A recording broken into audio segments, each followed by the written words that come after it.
Achieve success with Global.Media.com.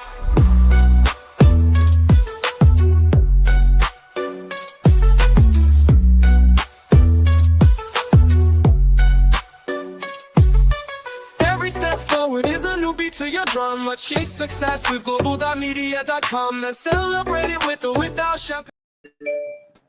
Yay, I'm back home. We're back online. I'm so pleased.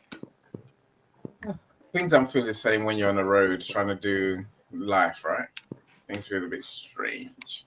But I'm here. I'm here with my best friends. They're all here. And we have a conversation to be had. So welcome everyone to Africa Business Talks. This is a Tuesday where we get to talk all things Africa. I was just arguing, not arguing, I was just making my point that Africans are born in Africa. Yes, I grew up in Nigeria, Michael. Yeah, but I'm still, that, and the fact that I was born in the UK makes me British, Michael. You can try all you like. And you're not going to get me to be Nigerian. I mean, the fact that I got a UK passport helps, right? Anyway, but it doesn't stop me saying, you can't take the Africa out of me because I grew up in Nigeria as a child, as a young person. That's my African link, really. Of course, I love the food. I love the people as well. But it doesn't make me necessarily Nigerian, Michael. You realize Yes. that I can tell that you're an African. Reason being, how is that? your vocal cords. I don't think you sound like an African. What? You sound like a black man. You do not sound like a white man. No matter how much you change your accent, Are you sure? Voice is going to deny you.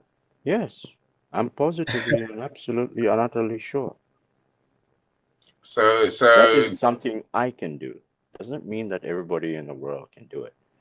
Do what? Just one of those gifts that I've been given to identify accents, to identify people by their voice.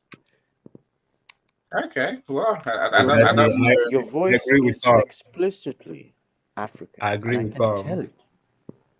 You can agree with Calm. It's fine. I have no problem with you agreeing with Calm. The rest of the world agrees with me too. I don't think they do. No, Festus can agree with you. That's about it. The rest of the world thinks he's a nutter. He's a nutcase. Yay. Me or Festus? Yes, you. Yes, you. A fruitcake is what we call I can tell you one thing. When you start doing that, then what you're actually doing is putting up a mirror, looking at yourself, calling yourself the name that you're calling. Not the person. That's not gonna work. Oh, that's exactly what's happening right now. No, that's a cheap trick. There's many ways I know. Not a cheap. There's nothing magical about it. You don't like these people exactly because what is happening. You're one of them. That's a rhetorical, pointless argument, a pointless point of view. Many black people sound especially if they've lived in the UK or even the US. After people I invite to these events, they don't sound anywhere near Africans. They don't. You can't tell where they're from. I'll give you an example. Christiana, she has a perfect English accent. Of course, on a Friday night, she's from Africa. You can't only when you see her, and also but on a Friday night she might have a Nigerian accent, a local accent. No. What do you say no to? It's the voice. The voice tells me that she's not European. No, she's Nigerian. Yeah, exactly. Thank you. My sister, you can't tell, is Nigerian. I don't know. I haven't heard your sister. Let me hear your sister, and I'll tell you. She sounds as British as they come. Let me hear her. Let me see for No, myself. we're not doing that. We're not going to do that. Anyway. Give her a call. No, no need. No, I left the house this morning, so yeah, it's fine. It's fine. Anyway, look, my friends, me and Michael always said that we love a good argument between ourselves. I always say, now leave us in a room by ourselves, so we could argue for hours about nothing and come to no conclusion about anything, right? So it's fine. So the real star of today's show is Festus.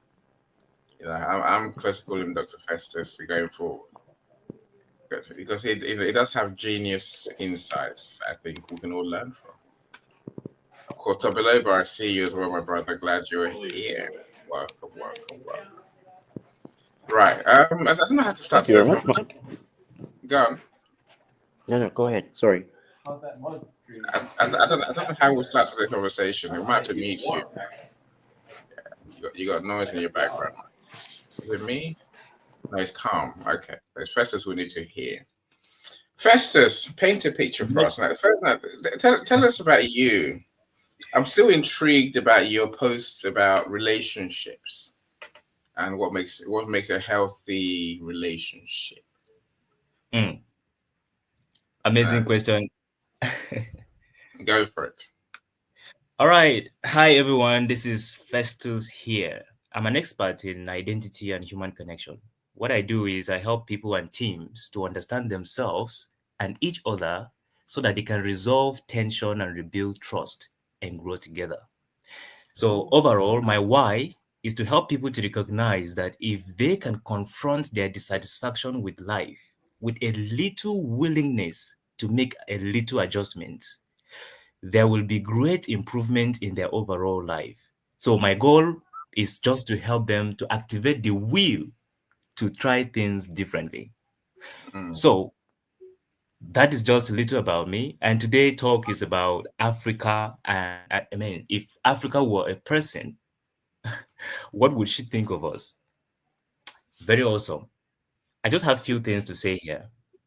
If Africa were a person, let's say a conscious, ancient father or mother, speaking to her people today, well, she would probably say things, maybe speak in terms of growth and development. And I think there are two things she would most likely talk about. The first on my list would be she would say something like, "You have learned to talk about unity but live for division." She would say things like ethnicity, religion, politics now define your love. You let external boundaries make you forget your shared blood. Maybe things like my dream for you was not Nigeria, Ghana, or Kenya. It was Africa. One mind, one tongues, one destiny. And the second thing I think Africa would be saying is that you now fear discipline more than failure. You want wealth without structures.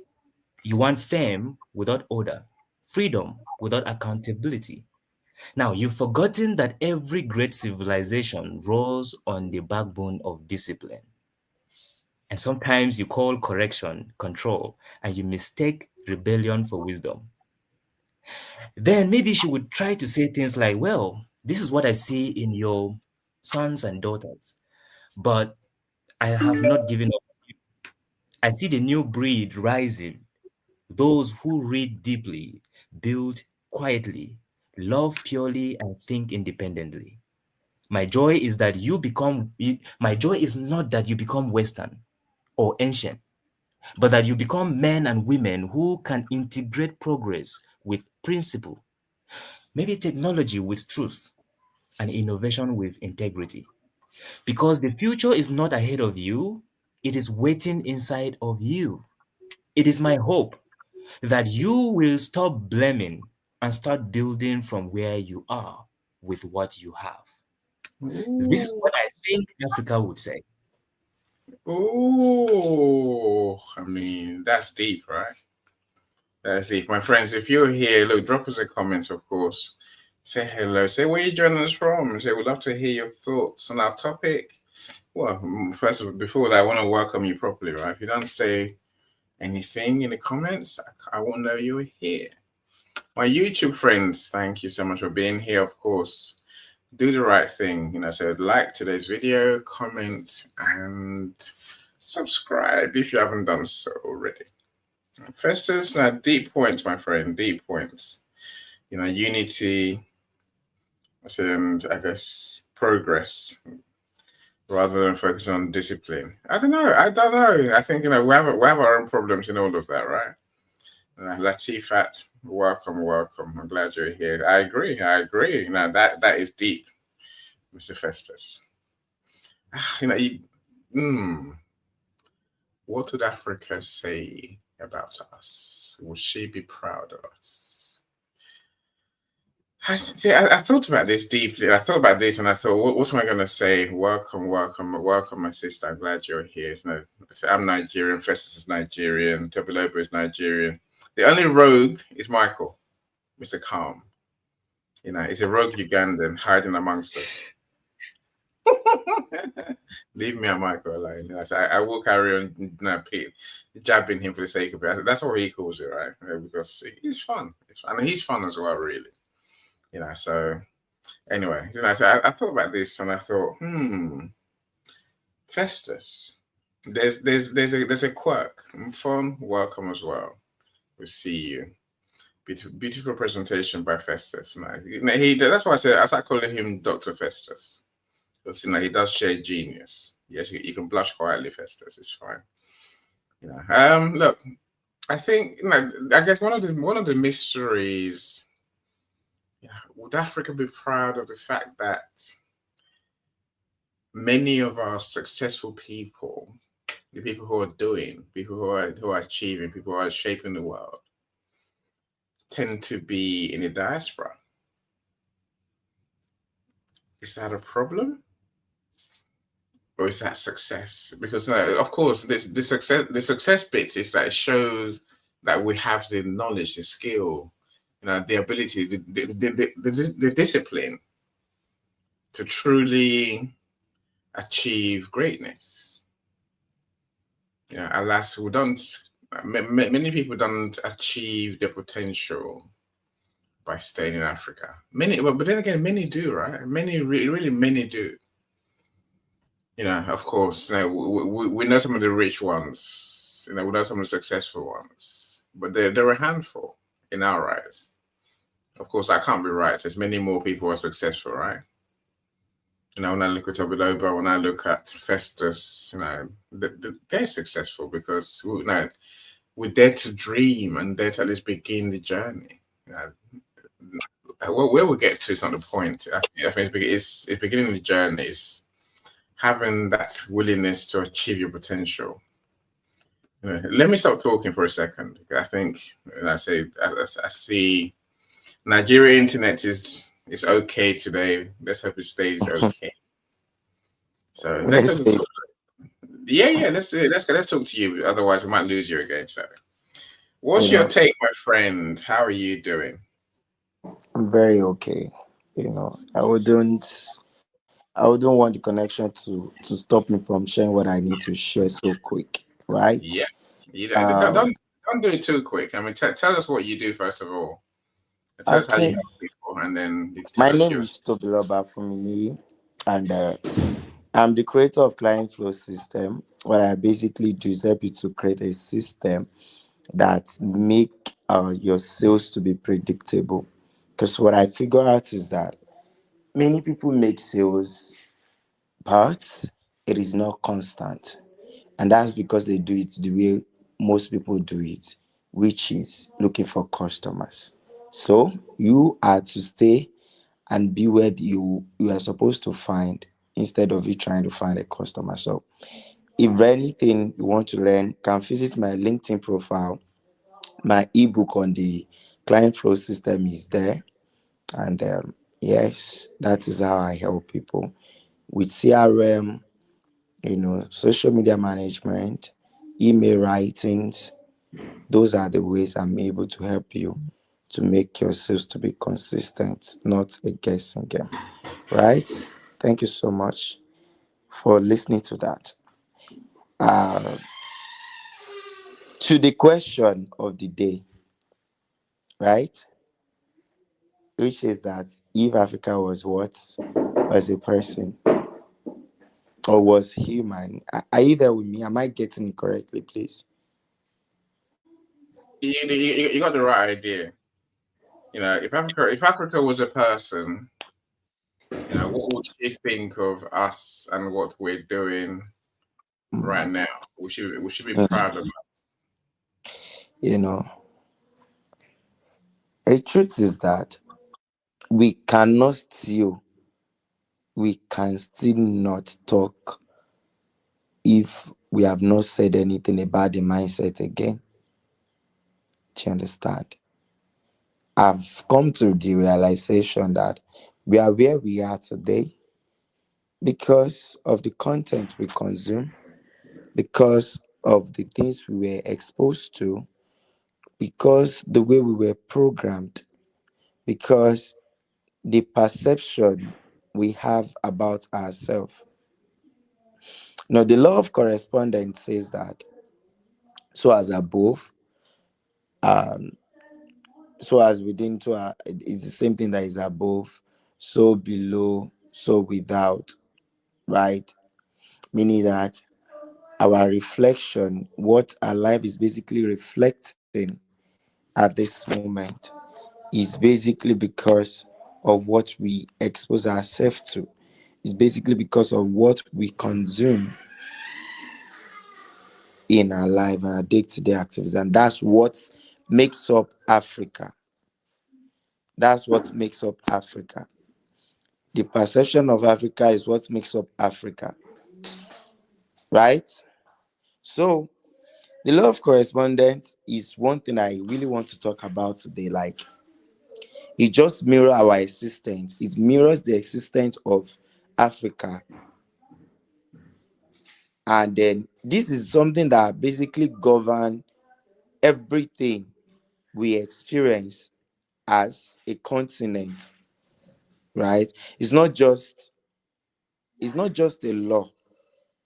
It's not just a continent that we are living the way we love it or the way we like it. This law that I just made mention tell us something extraordinary, that the outer part, I'm using Africa because we are talking Africa today, but what makes up Africa is we that we are living in the Africa. So that's the reflection of Africa. Do you understand? So we are the real Africa, and we need to talk to ourselves in that regard. So our outer world is nothing more than the mirror of our inner world. What we see, what we feel, what we attract, and what we experience is a direct reflection of what is happening within us. And science now echoes this truth to us that in quantum physics basically reveal that everything in existence, from the vast galaxies above to the smallest grain of the sand beneath your feet, is made up of atoms. And atoms at their core are not solid. They are energy vibrating at different frequency. So the chair you're sitting on now, the phone or the PC you are making use of now, even you that you are listening to me, you are all made up of energy, nothing but energy. Everything is made up of energy. Vibration into visibility. Basically, just vibrating to visibility, because it is the mind. It is the what we don't see that will make it what we see. So nothing is truly solid. Everything is connected, is a connected vibration, right? And we need to understand that when quantum physics speaks of something called quantum entanglement, the phenomenon where two particles, once connected, remain linked no matter how far how far apart they are. Here's where I'm driving at. This is the place that I'm driving at. That no matter how far they are to each other, they are still connected regardless. They are still connected. They are still connected regardless to each other. And what makes this thing to happen? So whatever we've consumed, whatever we've been made to believe that you are slave, they did slave trade. We got to realize that when I was born, there was nothing like slave trade anymore. When I was born, there was nothing like you human trafficking, like is very, very, okay. We were hearing it, and one way or the other, it rests in also in our subconscious mind, right? So, what I'm going to tell us this night is that Africa in itself, we've not really met ourselves. We've met other people. We've met Europeans, we've met Americans, we've met Asia, but Africa have not met who they truly are. They've not met themselves. Africa as a person has not known his our true identity. We've not known our true identity, that we've got the capacity to achieve whatever thing we want to. We don't have the confidence in ourselves.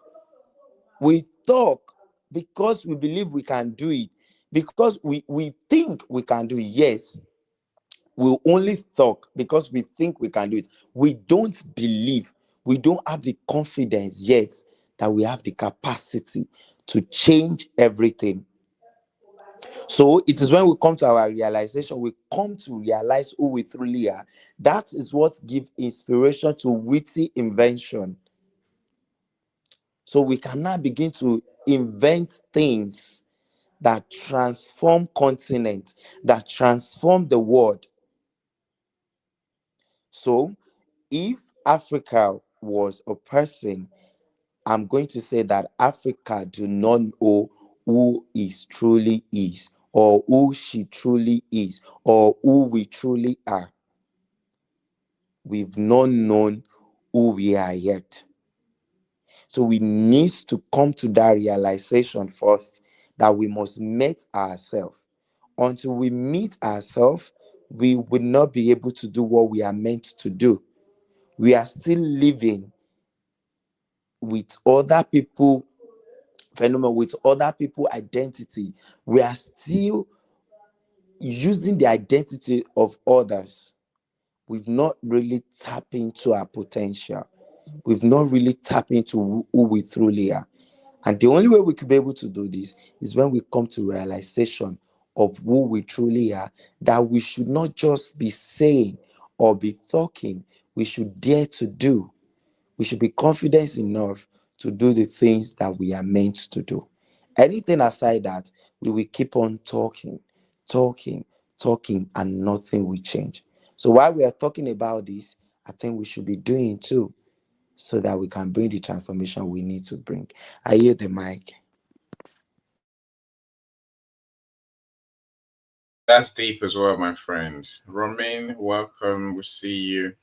There's many more people here, but you're just not commenting. But we'll give you time, my friends. We'll give you time. Tabiloba, interesting. So we know what to do. We think the right things, but we don't do, as you say. Welcome, Rob. Interesting view. I don't trust anyone from Africa, I tell you. See, that puts the cats amongst the pigeons, right? Can I answer him, please? Of course you can. Rob, you don't trust. How many Africans do you know? Rob may well be African himself. Actually, we're talking to Biloba. I was thinking, we do have, Festus mentioned it in terms of unity. How many people we need unity. Met in Africa? A lot, says Rob. A lot. Can you hear me, please? A lot. I wouldn't be surprised if Rob is black and African. Hence, he can, I don't think. Yeah, I can hear you. I hear you perfectly. Okay. I think we have that. Go on, top it over. But you know a whole lot. You say you don't trust anyone from Africa. The question to you now, Rob, is that do you even trust yourself? How are you able to attract people that you don't trust? If truly you are a trustworthy person, how on earth are you able to attract only the people that you don't trust in Africa? And now you need to understand something, that you saying that you don't trust anyone from Africa, you need to understand that we have identity. Individuality is different from who a continent is in its entirety. How many countries do you know in Africa? Is every country you know in Africa? We have so many countries in Africa. We have Nigeria. We have said a whole lot. But as lot as it may be, you've not even met up to 1,000 people, or maybe meet up to 1,000,000 people. So, sir, Mr. Enning, if anybody tell me that I don't trust anyone from Africa, I'm going to tell you that you are not trustworthy yourself, because likes attracts likes. You attract who you are. Yeah. Because if you are not that, you will be able to attract the good people as well. You know, so I'll take that, and I can understand. You know, some will call that, no, what Rob said, almost rude. You check right? yourself. Yeah. Look. Okay. Now, say, you know, Rob's making a comment, you know, and he says, "I trust myself. I've been scammed 100% of the time when doing business with any type of African or Black person in general." That's Rob to you, right? It doesn't make it right, but like, of course, I accept your point, Tobiloba. We have to see people as individuals, you know, we can't blanket everyone, tie everyone with the same brush, almost. You know, that's a terminology we use, right? You know, so Rob says actions speak louder than words. So look, I can I think there is an inherent issue in that some Africans can be dishonest is the word. We have a continent which is probably no more than any other continent of fraudsters. Is the point I'm trying to make, right? You know, we see programs, you know, Nigerians and the crimes and the frauds, you know, in the US and the UK and across the world, really. Yeah, and of course we know that many of our governments, it's not just governments in Nigeria, it's governments, it's civil servants, it's everyone. You know, and not everyone. You know, many people are on the take. If I went to Ghana recently, and I'll tell you, you know, quite happily, where's William? William planned. Yeah, William, you were here. You know, say when the police stop you in Ghana, they smile with you. You share stories, and they're like, "Enjoy your stay." In Nigeria, they're like, "Where's my money?" I was saying that. So, you know, we are the ones who give ourselves this terrible picture to below. This is my problem, right? You know, one criminal is one criminal. You know, when it becomes more and common experience of people, we have to say we have a trust issue with the world. Of course, we have a trust issue with the world. We really do. You know, so it can't be all Black people that have a trust issue with the world, because, you know, so us, you know, yeah. Look, I think, you know, let's take in what Rob's saying. I don't mean he's right. I'm saying, but I'm not taking what he's saying. This is a problem across the world. Yes, it can be discrimination, but, you know, maybe it's not true. But I'm saying, but this is what people think of us. You know, because I think it comes back to the point that Festus wants to talk about today, which is, what would Africa say about us? You know, but I'll leave it there. You know, Festus, of course, I'm going to come to you. Then I want to go to William. You know, Calm, I want to hear your thoughts too, my friend. So do be patient with me, please. I'm good, man. I'm good. Please go ahead. Mr. William. Okay. So let me go to Festus first, and I come to you, William. So Festus, you flashed your mic, my friend. Yeah, I just want to say that it's a free world. Rob can have an opinion. There's nothing wrong with that. The only thing is, that's his experience and that's his perception of Africans. Um, it's okay for anyone to have an opinion. That's how it is to me. I just hope that someday he's going to make some Africans like Festus, like Calm, like Any, like Tobiloba, and then he would change the statement. That's all I have to say. But for now, it's okay. We will change it, right? It's individual stuff. Anyway, Rob, it's an individual stuff. So we're good. So that I agree with for sure. There's many black people doing good things, especially Mr. William over here. How you doing, William? Am I ruining your dinner? Is that what it is? I'm just taking bananas. How are you? Hi, Annie. Good to see you again. Good to Please, see Michael. Good to see you. Yeah, See you, William. Fantastic. I just chanced on the topic and I got interested. I was like, let me jump on and contribute. And then, of course, I see a comment right now, and I want to touch a bit on it. I'd love to ignore it, all right? Because Annie, you know me. If I tell you that somebody has labeled me as a scammer, would you believe that? Of course No, they have. but You don't think they will have. All of us on stage, we know you what see, Rob's saying. and I've got people who have come into my DM saying that Annie is a bad person, don't get associated with him, because I tell them that I have a personal relationship with Annie, and all the things that you are telling me right now about him, I've never experienced that. So you can't force me to. I don't know what your issue was, but I don't care about it, right? Then of course, somebody also has labeled me as a scammer because it's a very long story, but you gave me a loan, told me to keep it, and then later you come asking for your money. I'm like, okay, cool, give me some time to, because you gave it to me as a gift. Then again he goes around telling people that I'm a scammer. Meanwhile, I show you my family, I talk to you every day.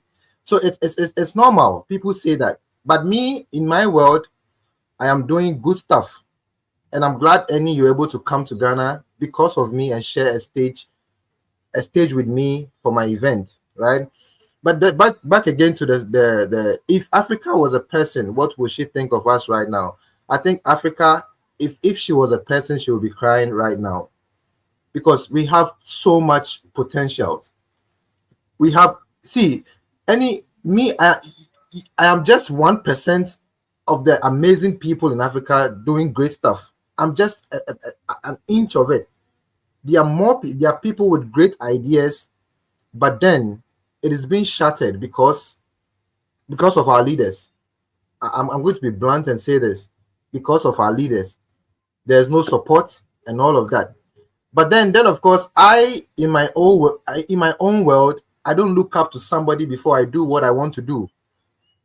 If I tell you my journey of how I got this conference come to life, January, I started planning January, and it was because I was looking for a paid speaking gig, and I knew people who could have make it happen. People in Europe, because I've built some connections. They were all saying no to me. They were turning me down. No, no, not this time, William. Not this time, William. And I said, okay, I have a story. If I'm looking for a paid speaking gig and I'm not getting it, why don't I create my own event? All right. If I create my own event, I'm going to own the stage and speak as long as I want, because all I want is to get on the stage and talk. Now, I started a flyer, shared it, started a crowdfunding, people were donating. And of course, I'll mention your name, Annie. People like you, I'm glad we crossed path, because you were part of the reason why this event came to life. I was torn between the auditorium that I wanted to choose. I wanted to go for a smaller one. And you told me that, William, you can do the bigger one. And of course, I went back there and I got a huge discount. And trust me, I got 4 international people traveling all the way from Switzerland, UK, all the way to Ghana to have this event come to life. And it was a healing. souls got healed. All right. So what if I said I'm looking for a paid speaking gig outside Ghana and they were saying no, and I said okay, they said no, so that is the end of it. I couldn't have made this thing happen. And after this event, I'm getting deals from the Lions Club, people contacting me, all right, to come share a stage, like come speak to their people on stage, on stage for them. So because I stepped out to say no, I'm going to do it myself, and I think that is what people lack. People lack, especially Africans. If they want to do something, what they think about is the money. Where am I? Where am I going to get money to make this thing happen? But see, sometimes all you need are the right people. You need the right people. You just need somebody to say, "Oh, go get this done. You're going to do it." That's what you need. It's not all about the money because I had nothing at that point. I've lost my job and I was even struggling. I had no money, but I got in contact with some few good people, set up a crowdfunding platform. People were putting in $10, $5, $100. One day I woke up, I saw $1,000 in it from somebody I didn't even know from anywhere, from Saudi Arabia, saying that William, I couldn't have seen this and passed by. I need to support. No human is useless because this is a good cause.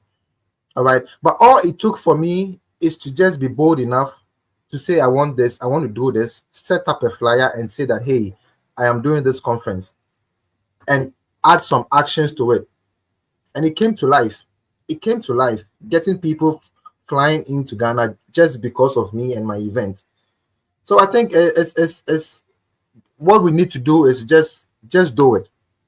If it comes to your mind, if the idea comes to their mind, no matter how big it is, so far as it gets its way into your mind, then it means that it is very possible for you to do it. Because if you've never thought of it, then it means it is not meant for you. But when it comes into your mind that you need to do this, it means that out of all the million people in the world, it is you that it found its way into your mind. Then it means that it's actually for you, and you have to get it done. So I think if African was a person, she would be crying by now because she can see the potential, but the people, I don't know how we think. We always want things get to be done for us. We always put money first, but money should be the last thing to think about. Honestly, thank you, Annie. Thank you for sure. I think, again, so Rob says actions speak louder than words. So I will tend to agree with you. So we have the potential. Alavine, welcome. Glad you're here.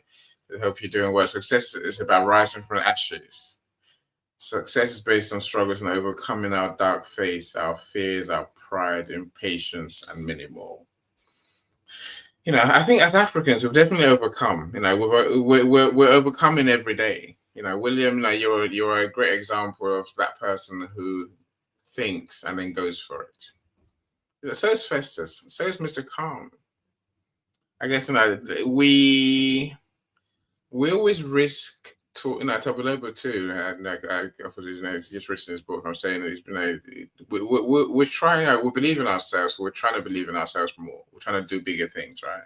Impact more people, and overcome those fears, and deal with our pride, and deal with our impatience, and say just be good people. It's not easy, but I guess what do we see around us? What do we see behind us? What? Yes, I accept Beloba's point. Much of what we think of ourselves is what's been put on us. Do we really want to change that? What would it look like if we want Africa to be proud of us? That's a bigger question, I think. Is Africa proud of me? I'm saying that I don't know because I'm in diaspora. Yes, I'm trying to do stuff in the UK, but really, I don't know because we are trying, William. We're doing. There's so much to do. The reason part of the reason we're doing is to inspire others, William, and we know the numbers of people we have to inspire. My goodness, they're in the millions, right? And yes, we're willing to do the mission. I just wonder whether we will be able to. We have to get them to rise. We have to get them to believe in themselves. We have to get them to do as you say, take action. When God gives you the idea, don't fight it. Don't wrestle with fears. I can't do it. What I need money. I need this. I need that. So I was talking yesterday. Another event, and I was making the point. Look, all you have to do on day one is bring your enthusiasm. Bring your burning energy. Bring your fire. Everything else, you learn as you go, right? Everything else will fall into place. You meet the people you have to meet. You will get ideas, get solutions.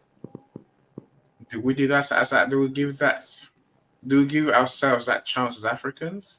Let's talk to Calm. Again, Calm is a white man, clearly. You can see he's white, right? He's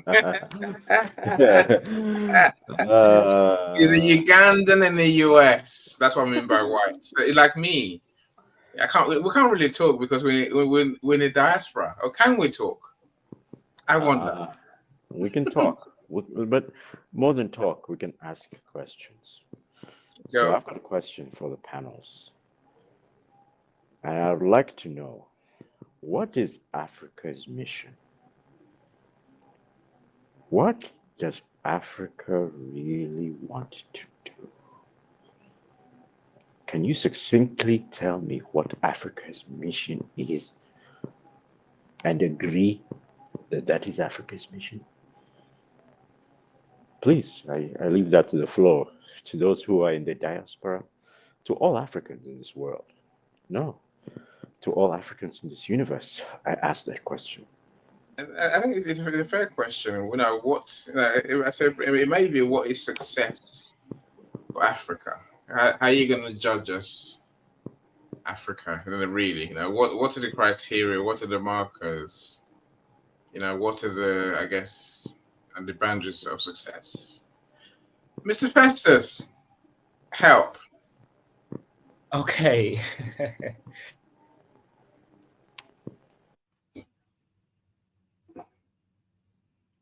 Have we lost you? Are you thinking? Festus, you're thinking. Oh no, I've lost Festus in an instant. Wow, that's amazing. Can you hear me? Yeah. Come back. Yeah, please carry on. Okay. Well, that's an interesting question. And for me, I think Africa's mission is not to compete with the world. Africa was born to complete the world. So the mission could be to remind the world what it means to be human again. When other civilizations built towers, Africa actually built relationships. That is the mission of Africa. It's to complete the world. It's not to compete. And as it stands right now, Africa still has the best structure that could save the world, that can save the world. It's left to us Africans to rise to that reality, that we are not looking for space to belong. We are here to complete. We are here to make it work. And I think that's why I am so passionate about identity and human connection, because after studying a lot of people around me, I realized that we're living with an identity that is not ours, because we're so fascinated by what the world is doing that we want to catch up. There is no catching up. We are coming in with our own vibe. We have our own style. We have our own unique self to bring to the world, make it shine. So for me, we're here to complete. And the mission is to build quality relationship with humans. Unite us properly. Let me keep it here for now. Interesting. William, what do you think Africa's goal and mission is? I like what Festus said. I think I agree. I agree with Festus. I think it has been made as if how do I put this in words? You know, we've been I don't know if it's brainwashed, all right, to make things that we already have. Like, I'll talk of hair. If somebody could go and shave the whole hair and then buy a wig and replace it and do the same style, all right. Mm. I feel we are, and it is being made very to look very beautiful in our eyes. I think that's one way. That's the marketing, the branding, how it has been made to be perceived, and the media is responsible for this. Through the media, it is projected in a way that it looks so attractive. Mm. Meanwhile, what we have is very solid and is the best. All right, but I think maybe it's because we've not been programmed to believe what we have as it being best because of its lack of branding and marketing. So the inferior one that is not even correct has been polished in a way to seem very beautiful in our eyes. And in a human, like humans, what the eye sees is what gets stuck in the brain, and then we just chase it like that. So everything is about how it has been perceived for us to receive it. So I think the outside world are very good with marketing and branding to make polish things to make it very good for us, right? And I sorry to say this to use these words, but the way Africans have been made, excuse me for using this word, okay, but Mhm. then feces can be packaged in a can Mm. to look very good in our eyes, and they can Mm. bring it to us for us to eat it. And Mhm. that's how we've been the brain have been made to feel like. So I think we need a rewind, we need to be talked to, all right, to be make known that what we have is the best, and then we just need to polish it our own way and just use it like that. I think that's the one of the major cause of our problems, and it making us chase so many things that we don't even know what it is. It's all about the brain, the marketing, and what has been perceived for us in our eyes. And I think it's a Yeah. big problem for us. There's a saying, we have a saying here: you can't polish a turd; it's still a turd. Same thing, you say, a turd. However you package it, William, is still what it is, right? You call it pieces, it's still what it is. And no amount of making it shine is going to make it shine. It's going to actually change it because it's still what it is, right? And I suppose I will come back to you and ask you, what is it you think Africa has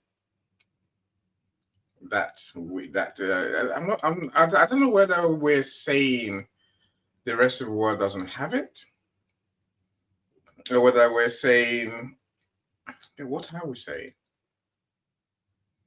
Because some of the characteristics that the rest of the world has, I think we need.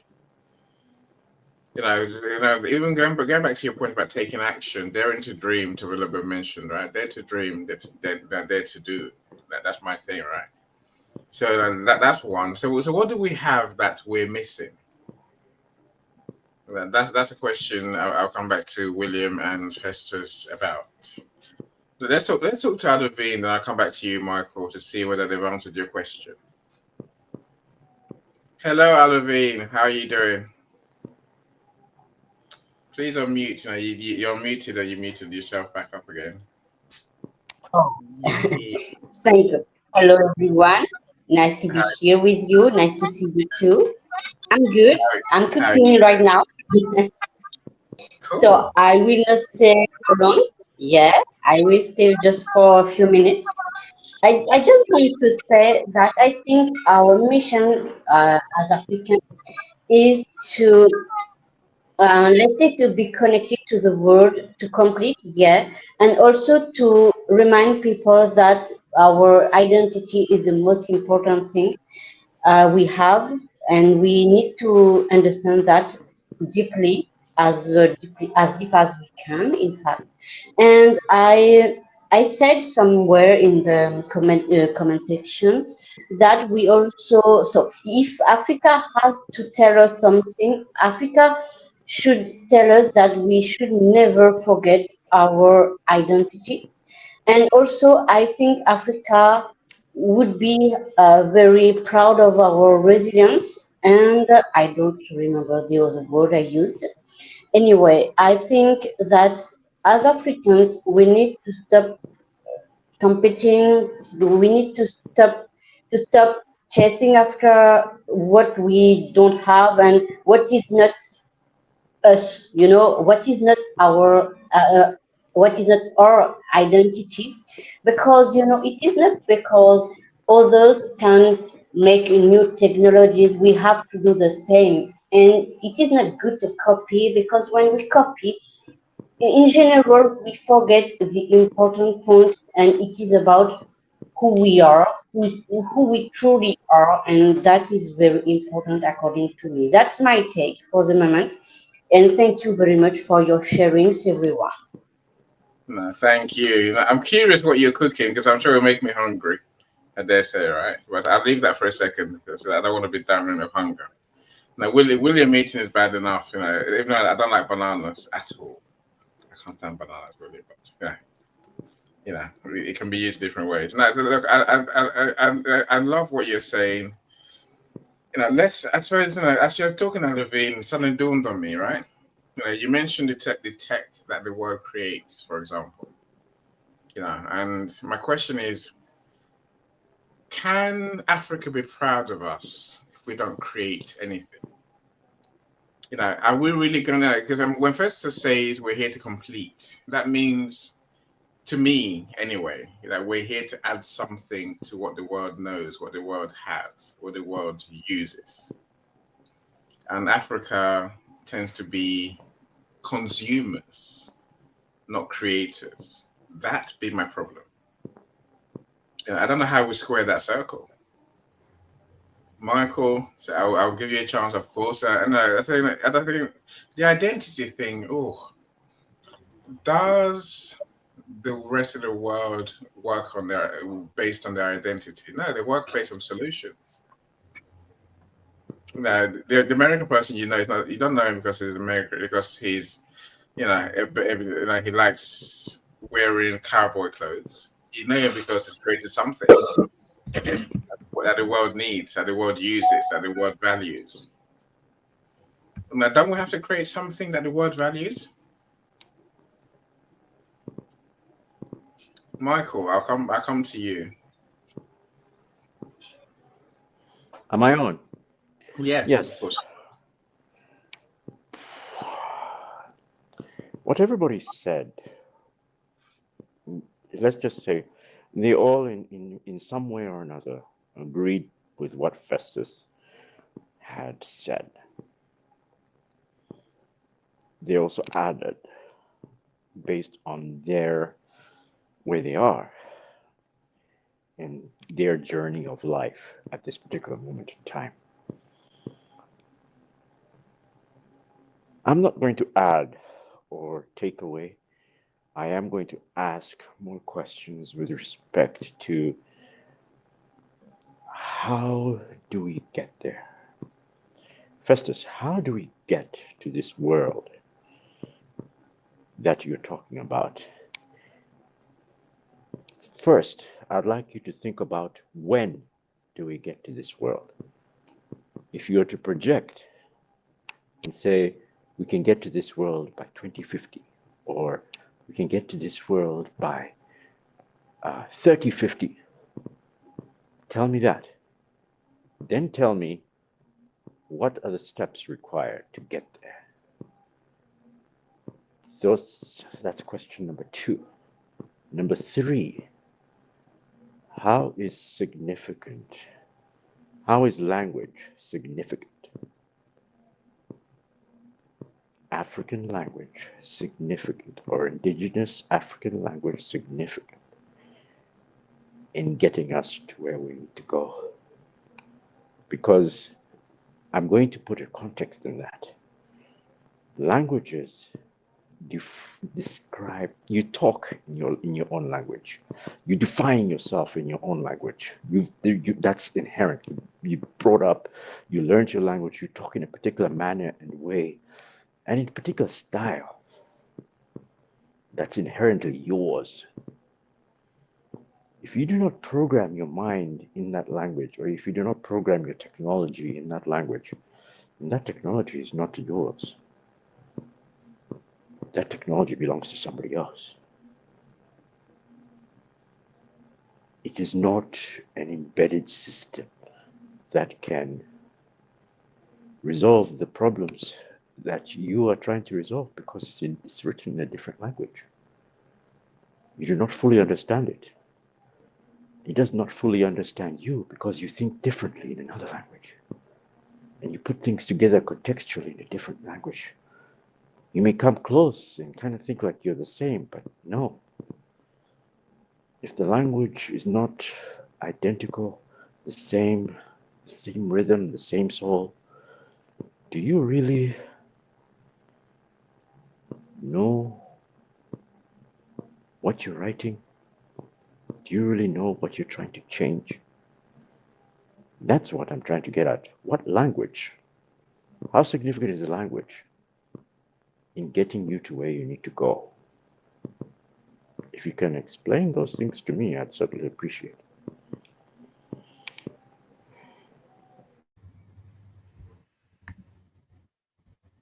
That's coming to Festus, right?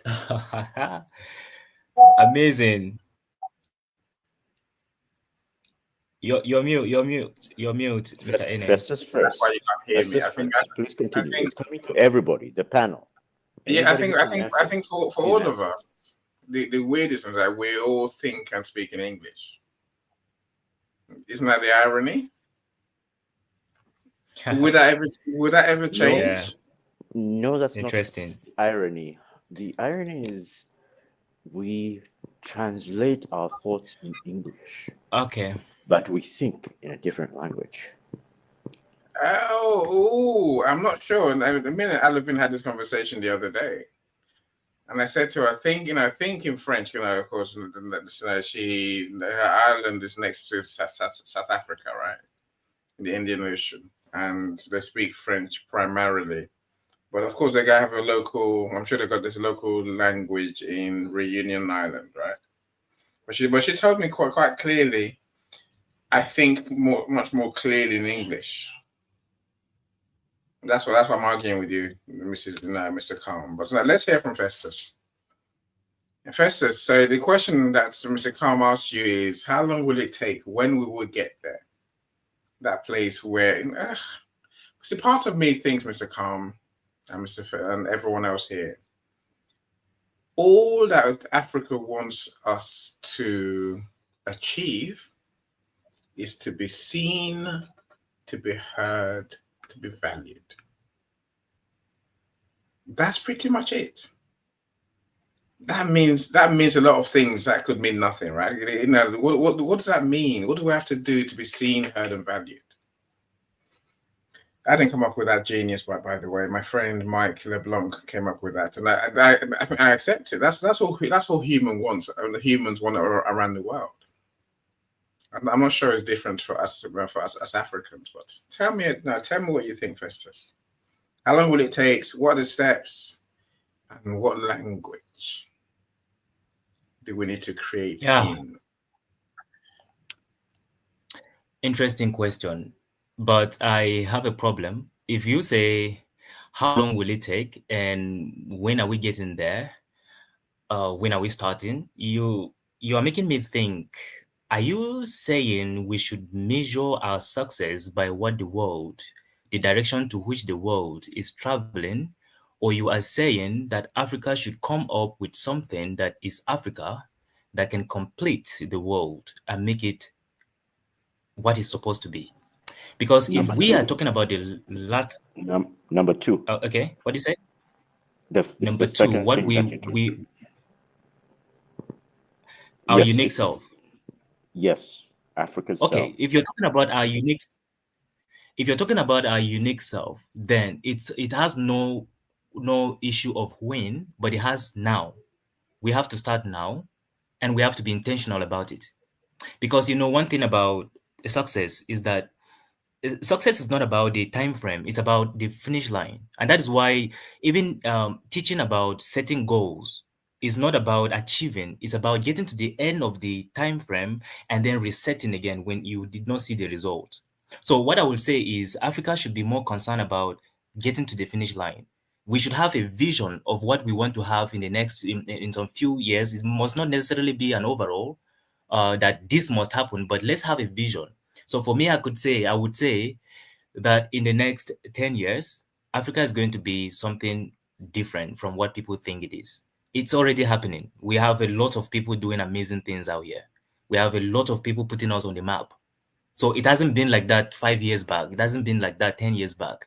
So right now, I know I'm optimistic that it's changing already. And all of us on this stage, we're already making such kind of impact. So we are coming in our own unique way. I don't know. I know creative minds are here. I know great people are here in the show of Africa. We have so many great minds. That's a fact. But all we should care about is getting them to start doing something, getting them to put their thoughts into actions, and then not giving up, because Africa is known to be very resilient. Like we're the only continent in the world that has been, I think, has been has failed several times and rise up the same with the same strength. We've experienced civilization, we've experienced exploitation, we've experienced everything, but yet we're still here strong and we're doing it. So I know that if we are committed, if we are willing to just keep pushing regardless, we will get there. And now talking about language, the impact of language in the progress, in the growth of Africa, what I would think we should do is to teach the Western knowledge using the African language. In that way, our people will understand the concepts that are being taught so well that they can apply them easily. The reason why we think Africa is not doing well is because the concepts that are being explained to us are foreign, but the things they're talking about are things that we can relate with because we have them around. We have some of them. We have many of those things around. But because the names are foreign, we kind of think it is difficult, and that is why we think about it in terms of theoretical or from a theoretical standpoint. But if we integrate African language into teaching certain subjects like the STEM courses, science and mathematics, a lot is going to change. So there's nothing wrong with the foreign language, but when it comes to teaching knowledge, I'm talking about innovative knowledge. Sometimes, in fact, we have to integrate our local language in teaching those subjects. In that way, our people are going to have two leverage. They have clear understanding of what is being taught, and then they also learn the foreign language, and that can help them to also leverage on relationship, then bring the greatness or treasure home. So that is how I would look at it for now. And if you think I missed something, you can call my attention to it.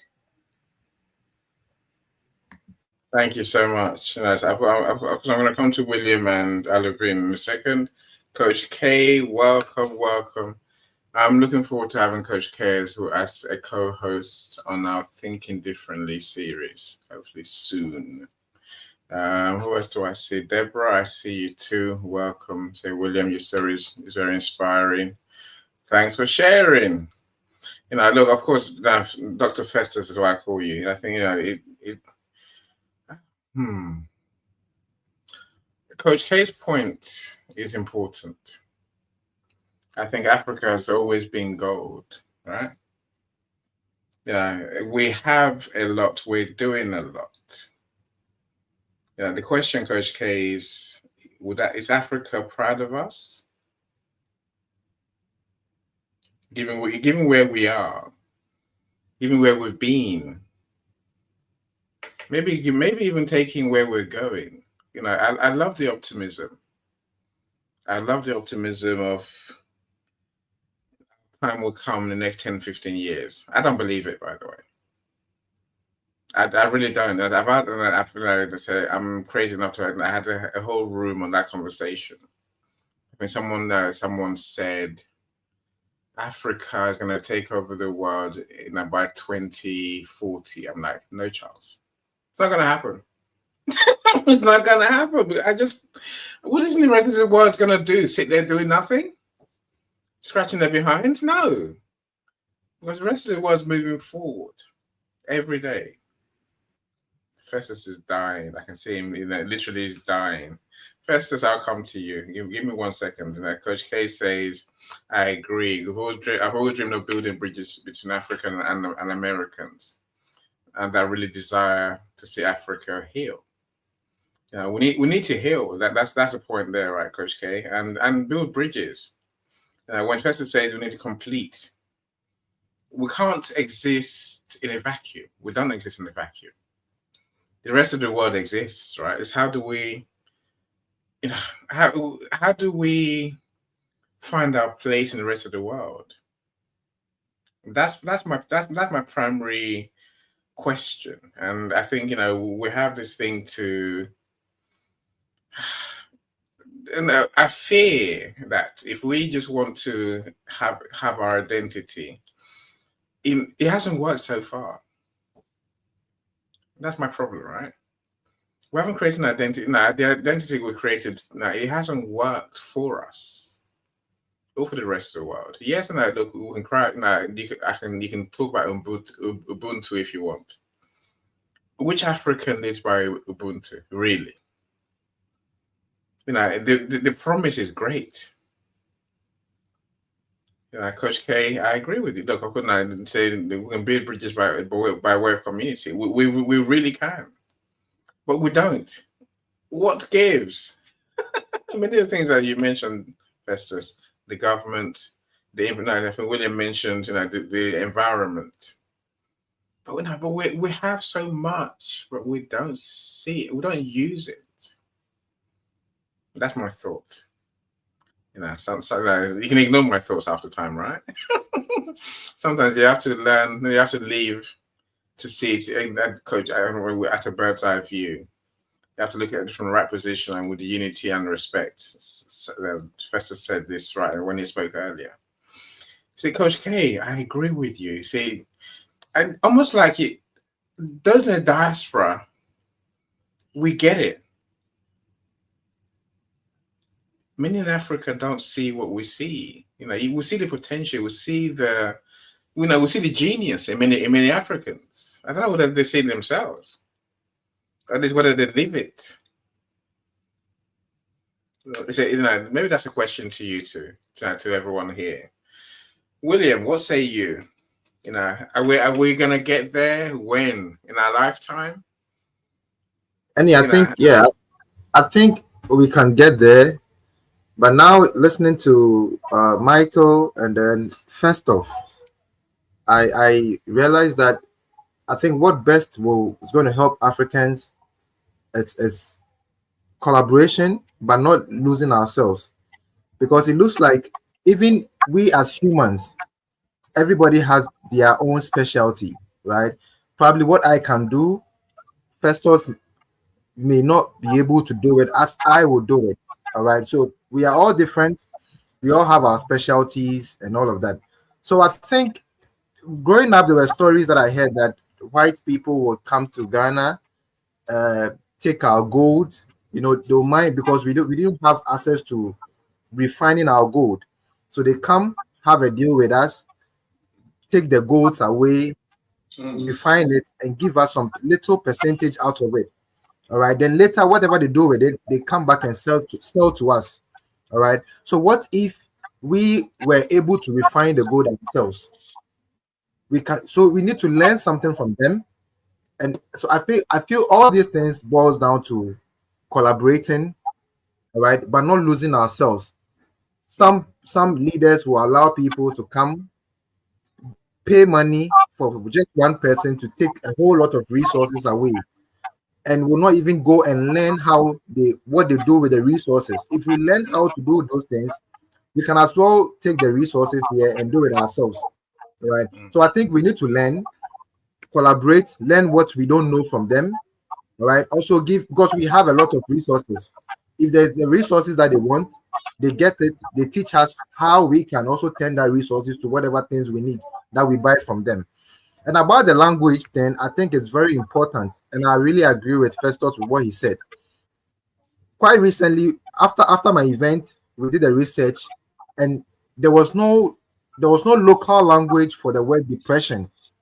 All right. And we concluded that people don't even get what depression means in Ghana Mm, because mm. they don't even know the meaning of it in our local language.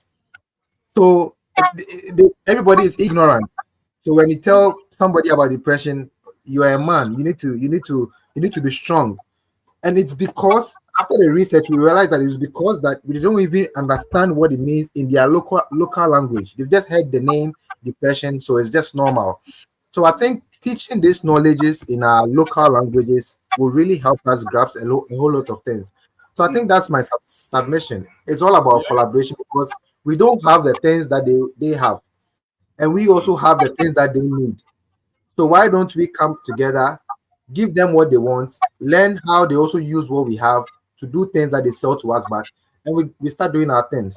And also teaching our this knowledge in our local language so that we can grasp this thing firsthand. I think that's my submission. Yeah, no, thank you so much, my friend. Look, I accept collaboration is definitely a way forward. We can do so much more together than on our own. But I will always caution to be clear what collaboration means, right? Collaboration is you and I coming together to create something new, right? Something that's good, something, a solution. And I use the word solution deliberately because, it's not just ideas, it's about doing something that's going to help people. I don't know whoever those people are. And say, well, that is our people, that's people across the world. I think that's important. And many people, look. When Rob spoke earlier in the comments, I think Rob's point is that Africans, it's not just Africans, Black people. Coach K, don't die. I can see you having a heart attack. Try not to, and don't know. You might want to fly into the studio, but no, keep calm. Rob's point is simply that much of our ideas, even around collaboration, is us trying to take from others. Right? We don't bring that thing. We don't bring anything to the table apart from maybe the idea of how we might want to monetize this thing, make money from this thing, right? And that's what we're trying to do, rather than trying to be genuinely creative together. I'm glad you're keeping calm, Coach K. That gives me joy, right? On the language thing, Mufon, I would say thank you so much. Our language is a bridge between our past and our future. It reminds us of where we came from and gives us direction to where we're going. And I said that there is something in deeply understanding concepts, systems, processes. I think that's what Michael was getting at when he asked the question. I think, Michael, you can tell me otherwise, right? I think we need, we do need to have deep understanding of Absolutely things right, Annie. and the world. And languages. It's Africa. Nigeria has 50 odd. It was 50 odd language. No, more than that. Like 450 languages. It's every African country has many languages. Isn't that a hindrance? Doesn't that stop us No, freely sharing ideas, truly no, sharing understandings? No, no, no. That is a mark of the possibilities. it's also the Because foundation, the bedrock for conflict, because the different indeed, language, signals different cultures. indeed, but we have to find a way to overcome those differences and collaborate. Yes. Because in that collaboration, the best of everything can be put together to create a system that is unique, but at the same time that works for everybody, not just one person or that other person, but everybody. It unites everybody. Collaboration. But you can have with all these different languages And all you do is just take the best of everything and put it together. That's how software languages are built. Different people come up with different ideas, but you take one from this person, another from that, and we call them modules. These modules are different people's personalities, and then you put them together, and they work together. That's how a software language is created, just like in Java. And then it functions, it does something. And then when there are errors or problems, you get together and you all come up with a fix, or somebody comes up with a fix, puts it into puts that module, attaches that module to the current system, and the system continues to work. That's how software is built. Different modules coming together to fix a problem.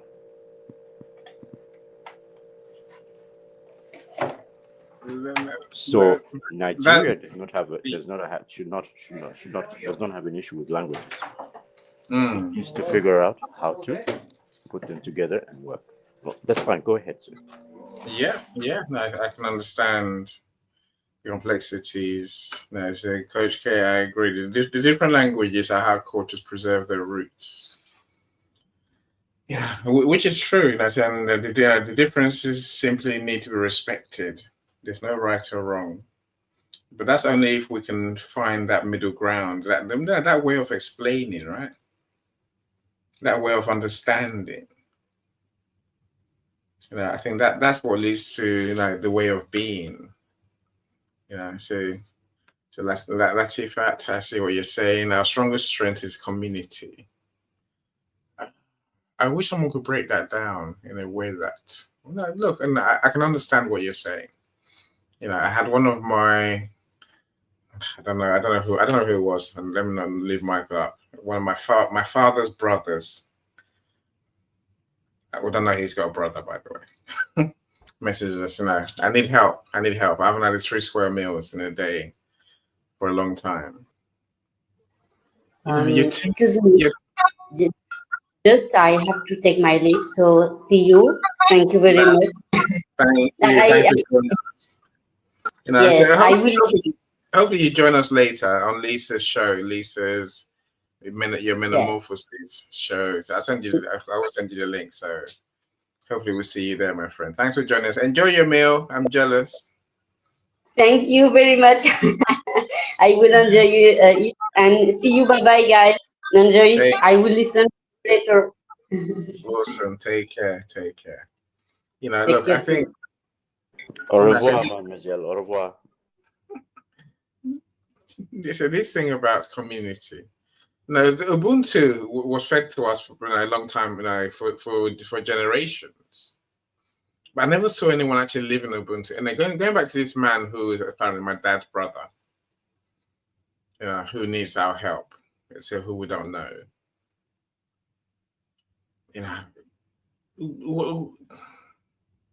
What do we say? Do we say, yes, of course, here you are? How do we square the fact that we want to be a community that supports each other? And so maybe my response to him was simply, Africa's community will not let you starve to death.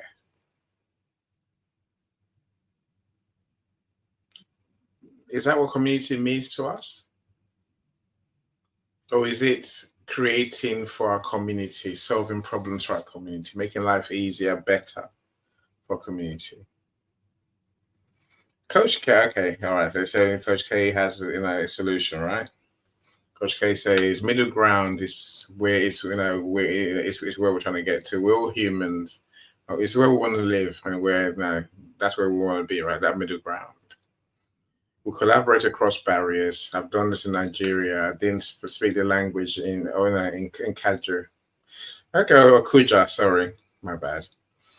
And Coach K says that she specializes in building this type of communities. So maybe it's our remit today, my friends, is to Go away from here and do something. Do something different. Do something to make Africa proud. No, so if that means collaborating with other people here, let's do so. Let's not just talk and keep talking. Let's actually do. So I would love for us, to truly create solutions, communities, collaborations that can make us truly live in the knowing that Africa is proud of us. Can we do it? Of course we can. Are we going to do it? Only time will tell. It's. I think the time thing, we can't ignore the time thing either, my friends. I say, I remember seeing somewhere that Africa is going to start, on its clearing up its mess around corruption and start implementing the SDGs, Sustainable Development Goals, in 2060. I come back to Festus's point. The now is more important. Why are we not doing it now? Why are we waiting 2060? What do you think is gonna happen? That's just a generation after we're gonna be at our peak in terms of brain power, energy. If you go by the fact that Africa is gonna have the world's greatest population of young people by 2030. Almost every other continent is aging.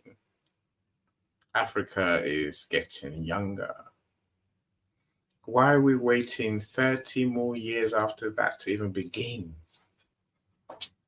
to clear up our messes and to learn from the mistakes, from the things of the past, and create something useful that's going to help us and help our community and make Africa proud? I don't think we need to wait. We'll need to act now. Believe in ourselves, as we talked about. Act now, because the journey to create, the journey to do, to be, it's a journey. It's not a straight line. It's not I want to do. Okay, I think I'm going to do it tomorrow. Sometimes it's going to take a generation to do. We need to start now. Again, part of me thinks I'm preaching to the choir. You know the song already, right? So I'd love to know, my friends on stage, what do you think we need to start with today? Well, I think Annie needs to start publishing books. I do. Yay! In Yoruba? Yes. In Yoruba, converting whatever was those English books were into Yoruba language, into Swahili, into the Dinga language, publishing books that speak to Africa. You can start by doing that. Interesting. As Festus said, something you can do now, and that will help. Interesting. You see, Annie, can I come in now?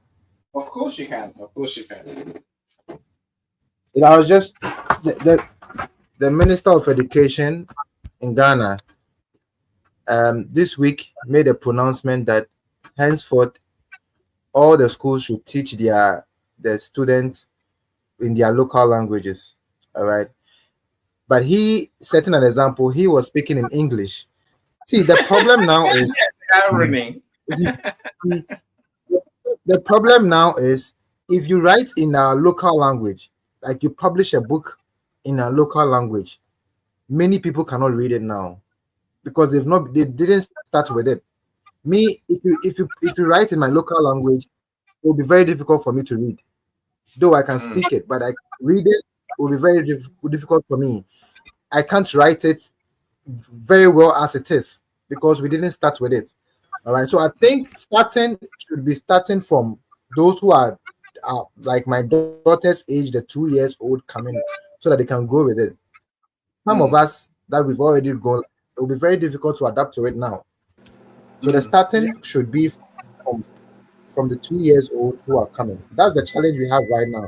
Now, head minister of education making an order and then you are saying it in English.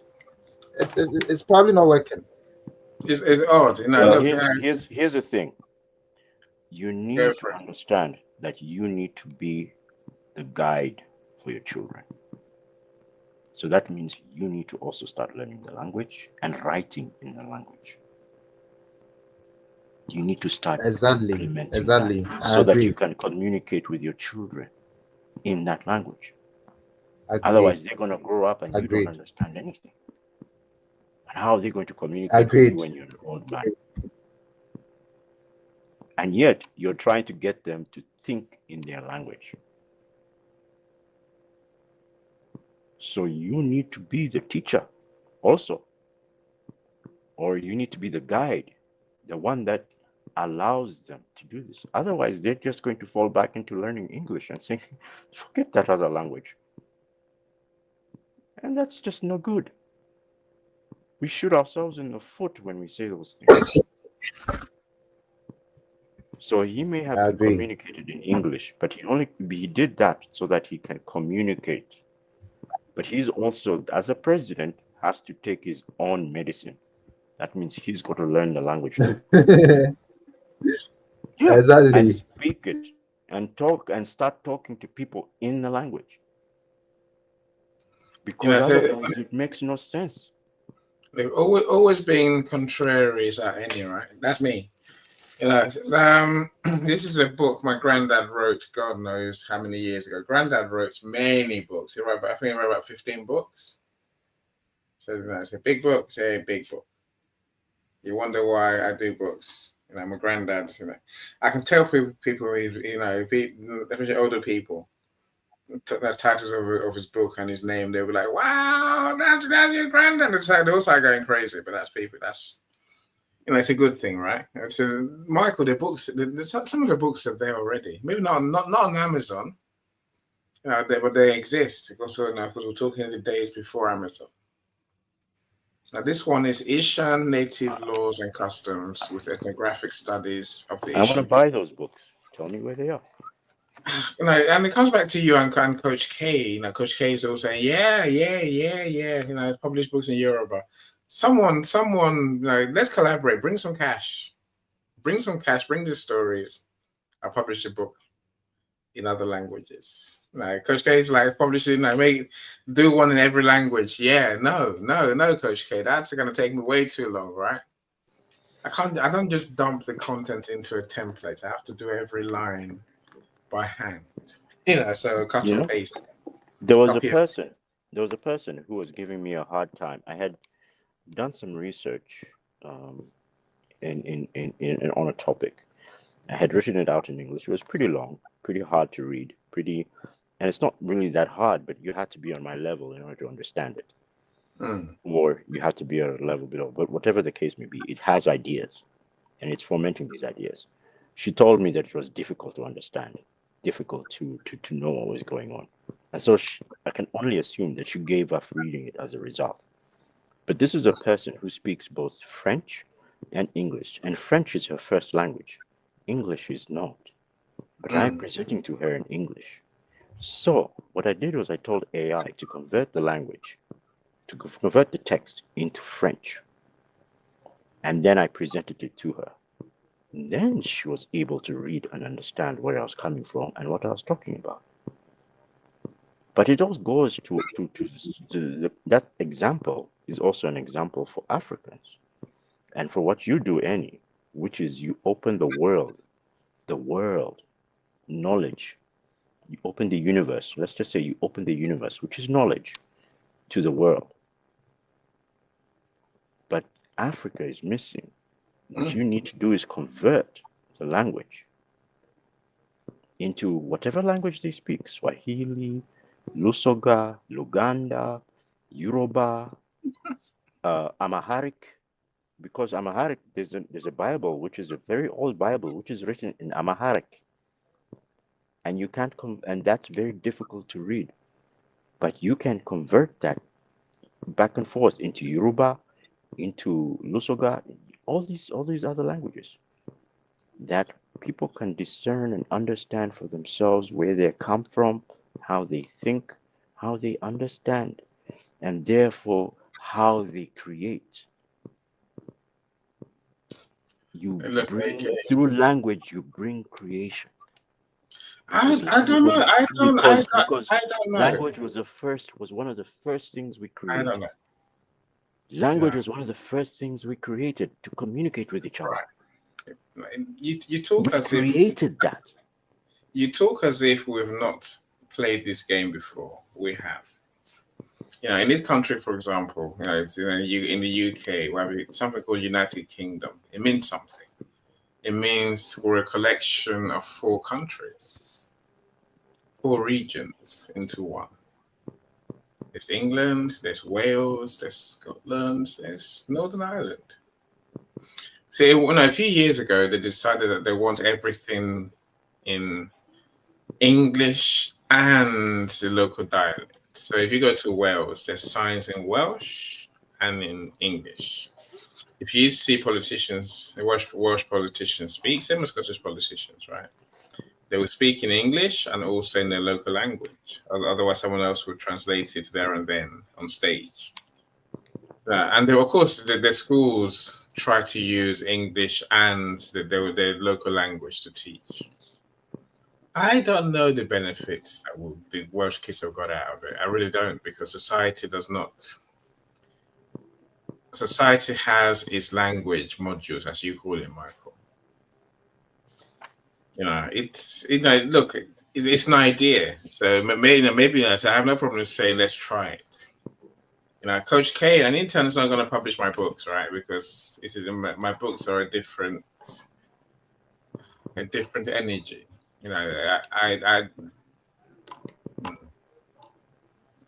Part of my process is me understanding my author's thinking, my author's, my author's insights in the book. So I don't give that up very easily.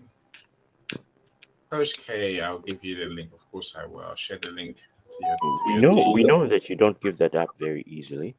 But therein lies the challenge. And no, it's not a challenge, and therein lies my process to deliver quality every time. It is your process, but can you expand it? I've had staff. I've had staff. I've done. An intern is not doing. If I had to go. See, this is part of the conversation. If I had to go to employ more staff today, I work with freelancers, right? If I had to employ more staff, I would have to go for people who are qualified. Maybe people who are willing. Is people who tell the truth. No. And people who work hard and deliver results. The truth is people that tell the truth. Yeah, well, now the interns, the young ones, don't do me any good. I'm just paying money for. You always went for interns. You always went for young ones. Why didn't you go for the older generation? Because I try to give the youth a chance, and the youth are cheaper. Sometimes you never know what will be in the box of chocolates. I'm not eating it. You never know. No. So you have to try everybody. No. I was arguing not just the youth, not just the young ones. Everybody. Open your door to everybody. No, the universe that you live in is all inclusive. It's not that, Michael. You talk as if you live in a vacuum. I live in the real world where. I'm glad that you said that. So the people acknowledge that in a vacuum there is consciousness. The people that I employ, it has to be a strategy. Say, my initial strategy was, go younger, pay low, right? Because they're less experienced. I can mold them into what I need them to do and to be. Manipulation, No, molding, developing is called. sculpting. Okay. Yes, but I've realized that that doesn't work because the youth of today are not too keen to work hard. And they haven't got the entrepreneurial spirit. So strategy 2 is employ people who are more experienced. That means paying them more. No, because that way, I guess on the one hand, I have to have a bigger business. I have to, have bigger income to pay them comfortably. So that, whilst I'm working towards option 2, the older workers and the more experienced workers, the more skilled workers, I'm having to do almost a hybrid, which is freelancers. So I've got freelancers that I use. They're very experienced. They are self-contained. They have their own business, essentially. And they're much more keen and they actually deliver. It's all of that. Strategy is very important in how you're going to do anything. Coach, hey, see, Festus, I win. I triggered Coach K enough for her to come on stage. Now she wants to tell me all about it. Coach K, tell us about it. Come on, what are you thinking? Welcome.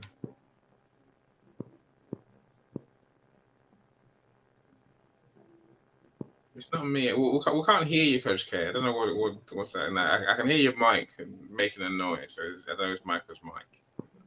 We can't hear you. Oh.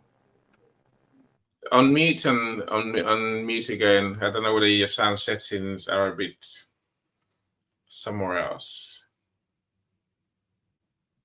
Oh no, I'm heartbroken. Coach K, are you talking? Can you hear me now? Yay! Yay! Welcome on stage. How are you doing?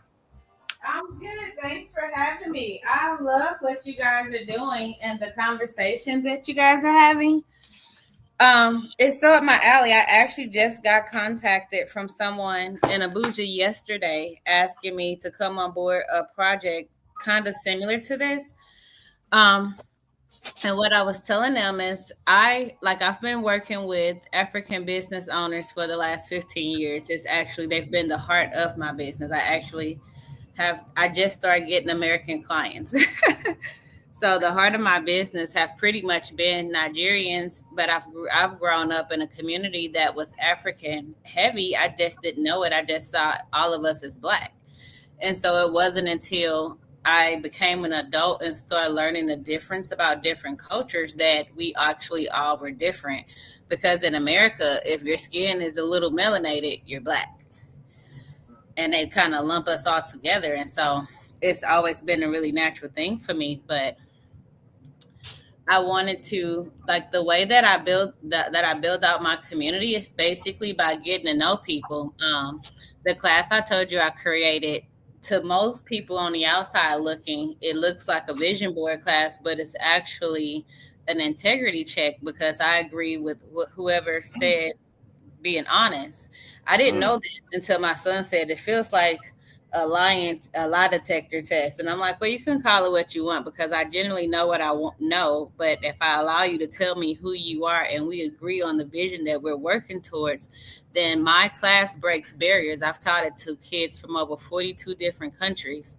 One included a girl from Sudan who didn't speak a particular dialect of Arabic, but I found out that she could read a certain type of Arabic. And in 2 seconds, I was able to communicate with her and we were able to communicate through pictures. And I translated to her in Arabic within a very short amount of time. And so when we use the tools that are available to us and collaborate, these things that seem so far off could actually get done in a day. So I want to confirm that all of you are right, even you, Annie, but if you just have to be open to when you collaborate, allowing an idea that seems foreign to just try it out. I do it in a fun, creative way. And Paulette and I was joking the other day. I told her I'm going to do a class called Late Boomers, Baby Boomers, because usually it's the baby boomers that, we tend to boom late. I say we, but I'm younger than y'all. but That's fine. I The tend fact to is that you've got a lot of confidence. I And mean, on I've top of already that, done it. It's not a validation needed. It's something that I've you've already also done. got you've also got a lot of patience as well, which I think you need to have in order to be able to do what you're doing. That and the passion to do it, because most of it comes from passion, not patience. The patience have came with the part of the process that God has had to take me through over the last couple of years. But because I'm a mom and I have three boys that are totally different, I've had to be willing to be both the student and the teacher. And I've had my times where I, have had to get humbled on when to be quiet and allow the person that I want to help to tell me how to help them, because we can't just go in with the I'm the teacher mentality, because every person learns different. And like every adult is still a young child on the inside if this is something that they've never learned before.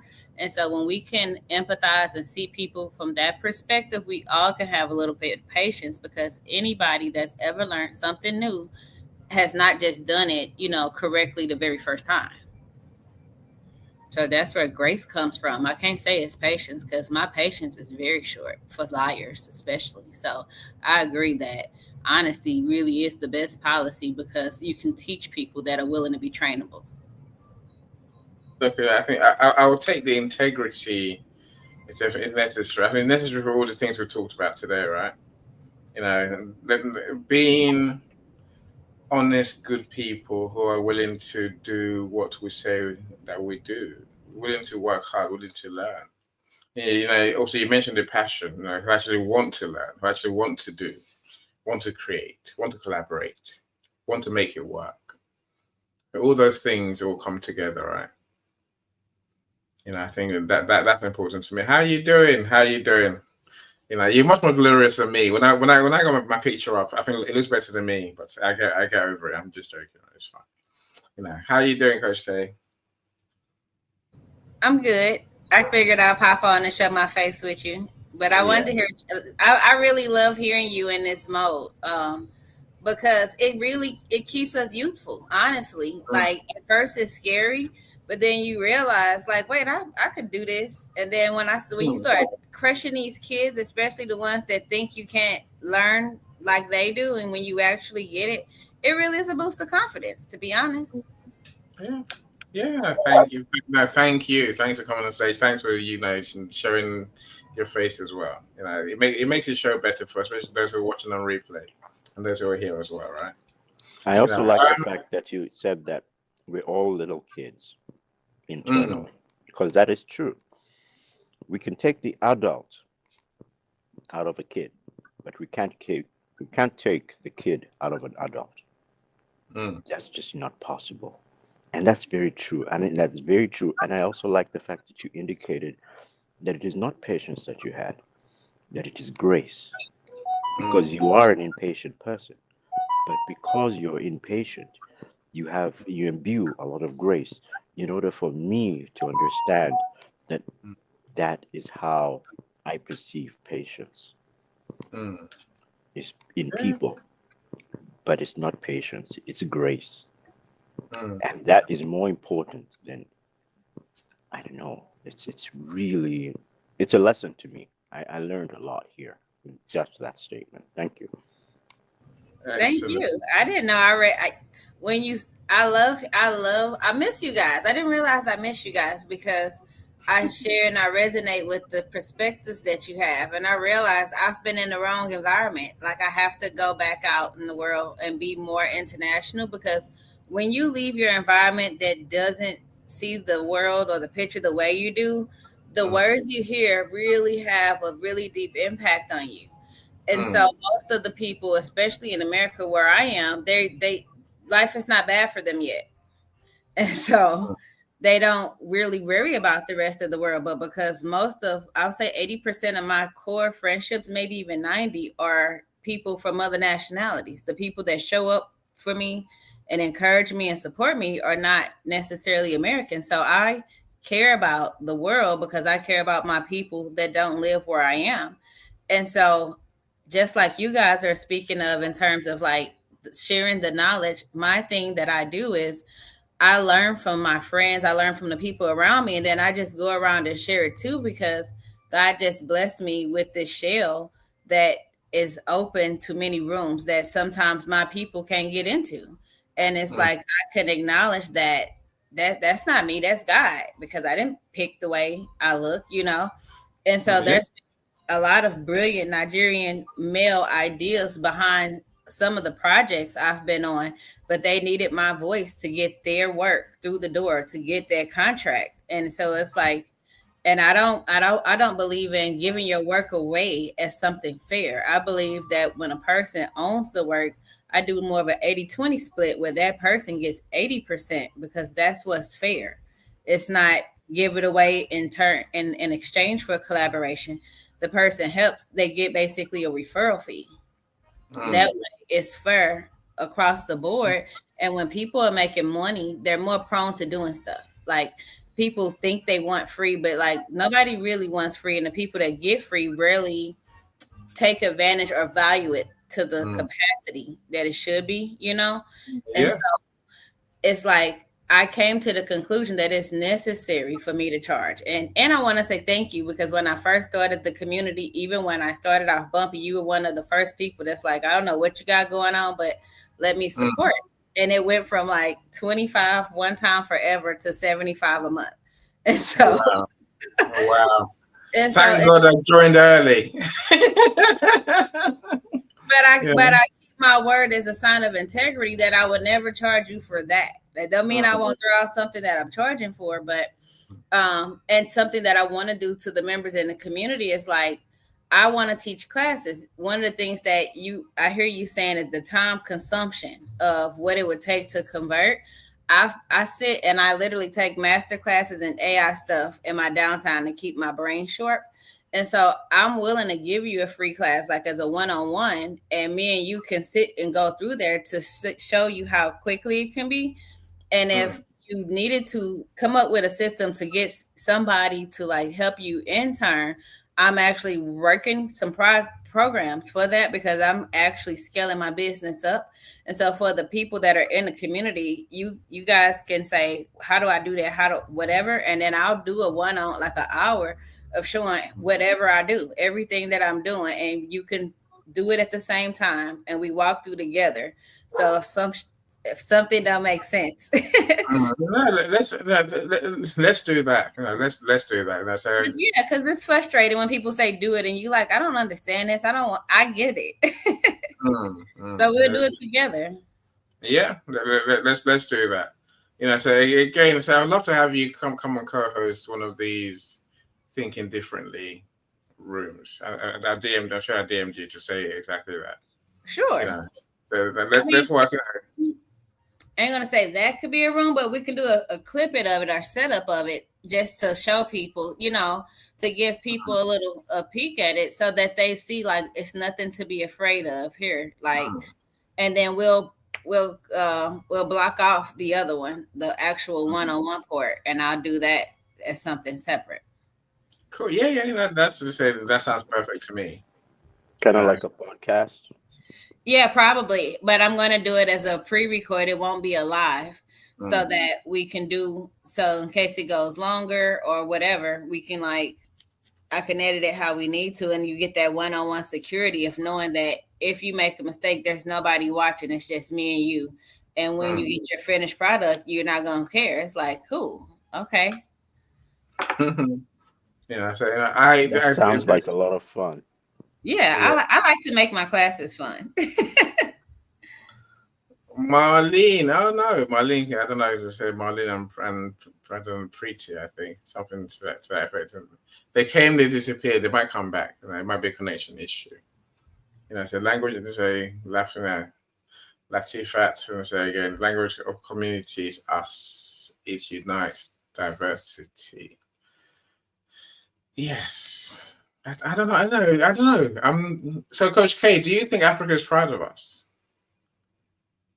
So honestly, I think that Africa and African Americans have the same issue, that we've been lied to so much about the beauty of who we are that we believed it. And so when we are sitting amongst each other, we don't really see the beauty. You know, I think it's when we go off into other places and we get and other people are like, wow, you're amazing. And like we have a hard time maybe taking those thinking like, oh, they're just trying to sell us something. And until you keep going other places and people keep saying this, it's like, wait a minute, black is really gold. Like it ain't like the country is got gold, and that's why Africa's been robbed for decades and century. But it's like the gold ain't just in the ground, the gold is in the people. You can't have gold in the ground and not think that it's not going to impact the people.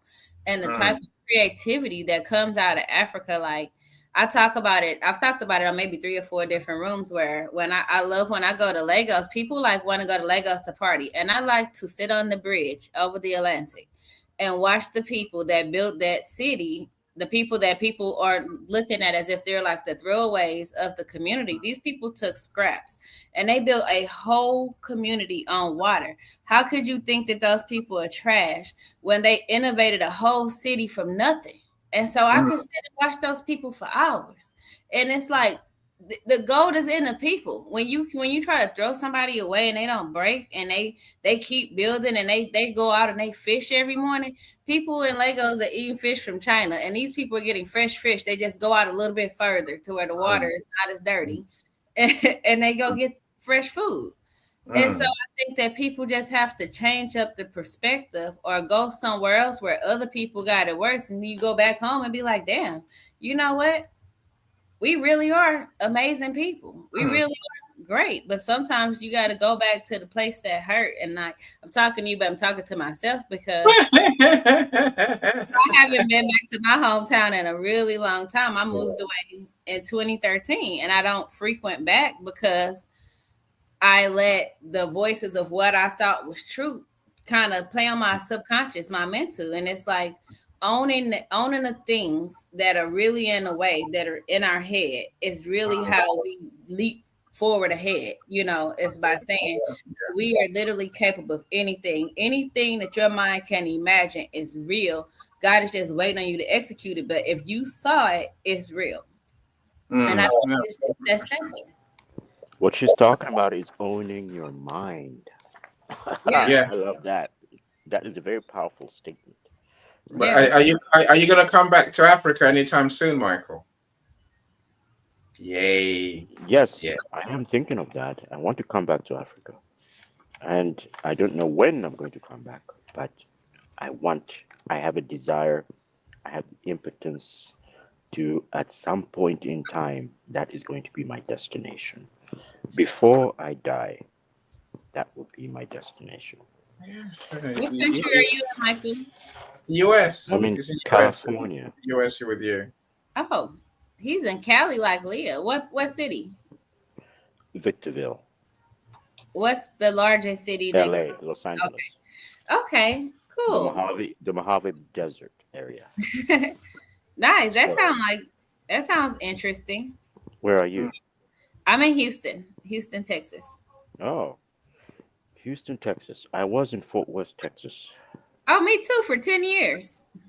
Yeah, I was there for about a year. I keep on doing a year at a time when I go to Fort Worth. But yeah, I've been there several times. And I just came over here to Victorville from Fort Worth, Texas. And I used the Amtrak. That was my first experience.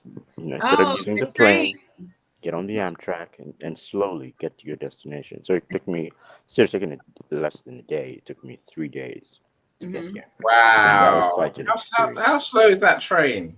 Really slow. That's very slow. When you talk about so there's an Amtrak and there's a fast train, right? No, it's not fast. It's a slow train. Is there a faster train than the Amtrak? No, not yet. Not in the U.S. We're actually behind. We're actually behind. Like there's this propaganda that everything is great here, but I took the train from the Netherlands to France. That train is faster. 3 hours. If you're unlucky, a couple of hours you're in different countries in Europe. Yeah, but it's so small. Because like all of Europe can fit in Texas, I heard. Yeah, I mean, but I would say, but But the you're map looks like as if it can't. so. I Yeah. mean, this Amtrak's train, it sounds so big because you have beds and all sorts, right? You have cabins. It sounds like it sounds like a throwback to the old Victorian trains. I mean, Victorian. You, You know, those are nice. They have wine trains that are like that. Some of the Amtrak, the business class. Did you get the one? Did you get the business class, or did you do the regular? I did the regular economy. Yes, the business, It's not and as I great as saw you're the business thinking, track. Annie. I saw the business. The business had beds. They had lots of room. They had different. They had catering. Can you imagine? 3 course meals, bathrooms, all that. Just what I don't want on a train. I want to get there quick and be done with it. I'm not staying. That's what the private planes are for. True, That's right. true. That's what the private planes are for, to get you the fastest way. And you get, And and then it's pretty also you private. can get there by car faster too. I think that may be correct. I think Yeah, you no, can get, it's correct. yeah, That, by that car. must defeat that must defeat the point of trains, right? And that just baffles me. Well, that's A the whole train. point, is that they're trying to get away from investing in the trains. They'd rather invest in the car industry. Mm, And that's why the train industry is so messed up. It's because they don't want to invest in it. Why? Because they say they lose money. So it's a capital mindset mm, that, Because the traffic would be so much better if Houston and LA had a subway like New York or like Europe. Oh my mm, goodness. And the pollution would go down because there's so many cars on the road. mm, I like it. The That is true. train would be such a big problem solver, especially if now with the technology to do it in solar panel, they could literally have solar panel trains during the daytime and it gets so hot here that they could possibly even stow the energy with the current technology, not even developing something new for them to still work at nighttime. There's things that can be done that people just won't do because of capitalism. mm, Well, America seems to have its own different craziness. I'll leave you with that one. It's all right. Well, that's why Look, I said now when I help Africa, Africa has to, like any project that I go on, they have to be open and understanding that African Americans need access and refuge too, because like it's mm, one thing to be here and know that you can go home, but to be here and not know exactly where we'll accept you is a whole mm, nother thing. But when you talk about collaborating, there are plenty of Americans that we love that are looking for opportunities to invest in Africa where they mm, know and feel that they're not going to be scammed. That's why come mm. honesty is number one on my list because Yeah. I don't want to be a person that's connecting somebody with someone that wouldn't take care of them correctly. Yeah, no, it's the honesty and integrity. It's an important thing. You Yeah. know, I think every time someone does what they do and they scam people, it harms all of us. Mm-hmm. So I watched a program recently. Some Nigerian scammer who's used cybersecurity to scam people. And you know that they're just watching it thinking, yeah, that's all Nigerians. And you're just Mm-hmm. thinking that is so unfair, but when they do that, they do that to the 401 scams. I'm saying, I say for that 404 scams. I'm saying, what, it's horrible. Yeah. But we're Well, you not have all to remind them that Bertie Madoff was in Nigerian. true, He true, ran off with everybody's 401k. true. Look, no, so maybe it brings us now maybe to a point in our conversation, where I say, we need to work on being seen, doing what we're doing the good things we're doing. We need to be heard, sharing Mm-hmm. our knowledge, and then also we need to be valued. That you mentioned earlier. We actually need to get paid for the things we create, Mm-hmm. the solutions we bring. That's I think that will make Africa proud. I don't know. Maybe we're a long way from making Africa proud. No, So absolutely not. I don't really because not. it's really about sharing the gifts that are within you. Like the more that God put, this is just my belief, right? The more that God put in us by way of experience, the things we know because you Mm, did it already, right? Those are the things that it's okay to share now because he's going to give you more things. He's going to give you more abundance because that's the true wealth. That's the true goal. And so when we can release those things, then we can have room to learn things new. But if we're hoarding, like, oh my God, if I get this away, God ain't gonna love me and give me nothing else new. And it's like, no, I'm here for big lessons. Like I've gotten really secure in my relationship with God and myself to not be afraid to dream big because I deserve it. And it's like it's not restricted to I can't have this because I'm this color in this place. I don't have to sit here. I can go anywhere for my blessing. No, looking at, of course you can, and it is what's within us that we need to work on. Partly, it is what's within us.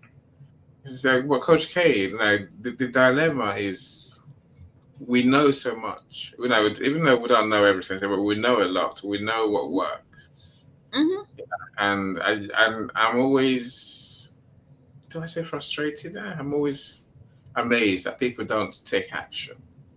You saw William earlier. Now William, he's my kind of guy because he thinks it.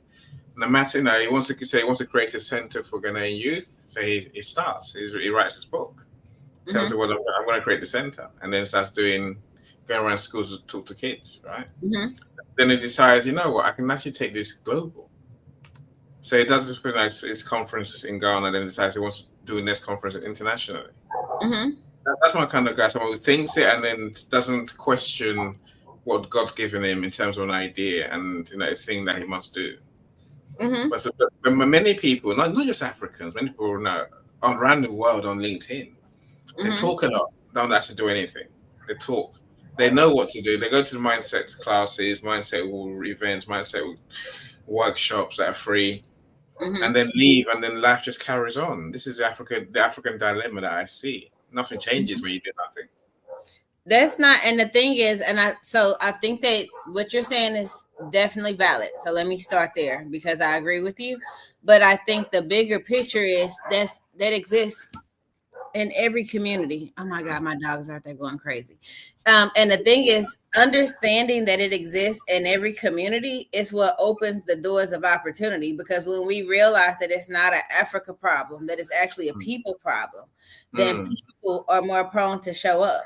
Because I can't tell you how many times I've showed up to African-led panels, and I'm there as an African American who comes from a diaspora community that is like, well, I'm here to help the Africans, but it's like, but who's helping us?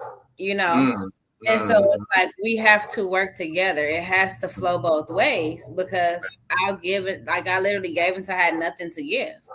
And so when we look at building community, and it's not necessarily it's money and it's not money, because we have to remember that time is a real investment.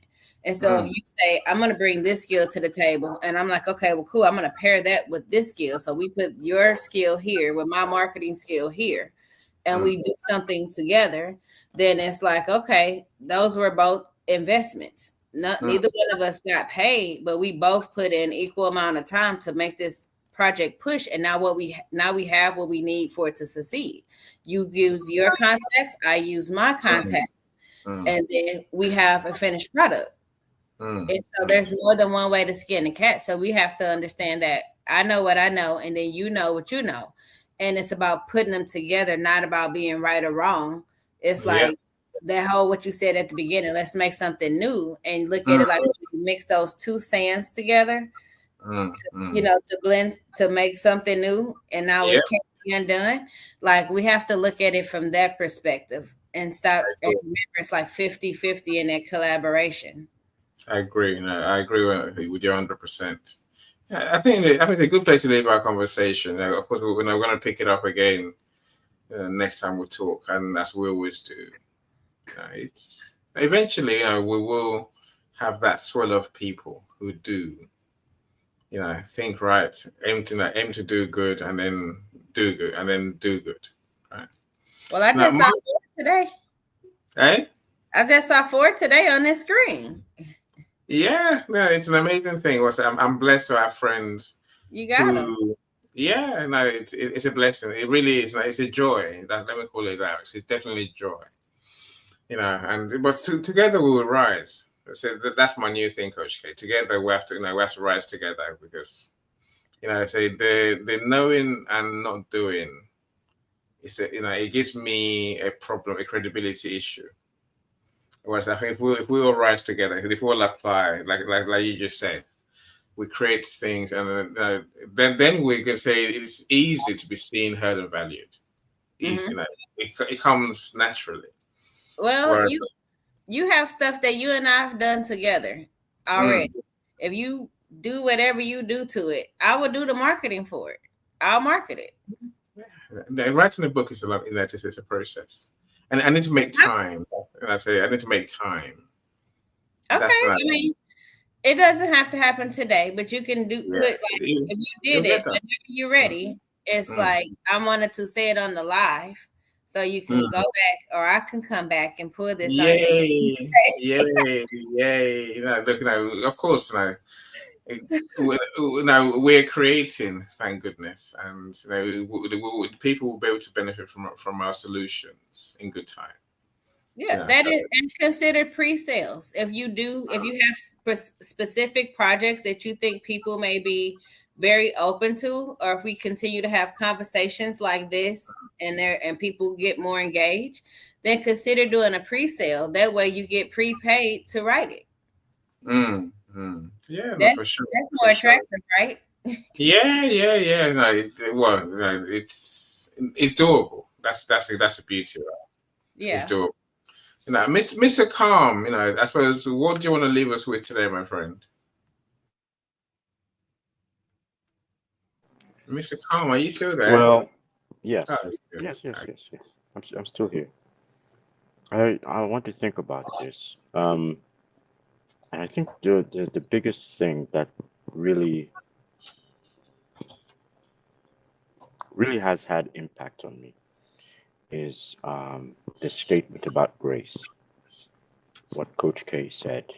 I think all Africans need to have the grace to put Africa first and do what's necessary to bring us all together. Not just bring us all together, but to elevate each other. It is certainly a word that has been expounded in my universe, and it is something that I cherish and I will promote. Just like Coach K has indicated, I will promote this word because of its positivity and its potential in enlightening all Africans towards the same goal, the same purpose. Yeah.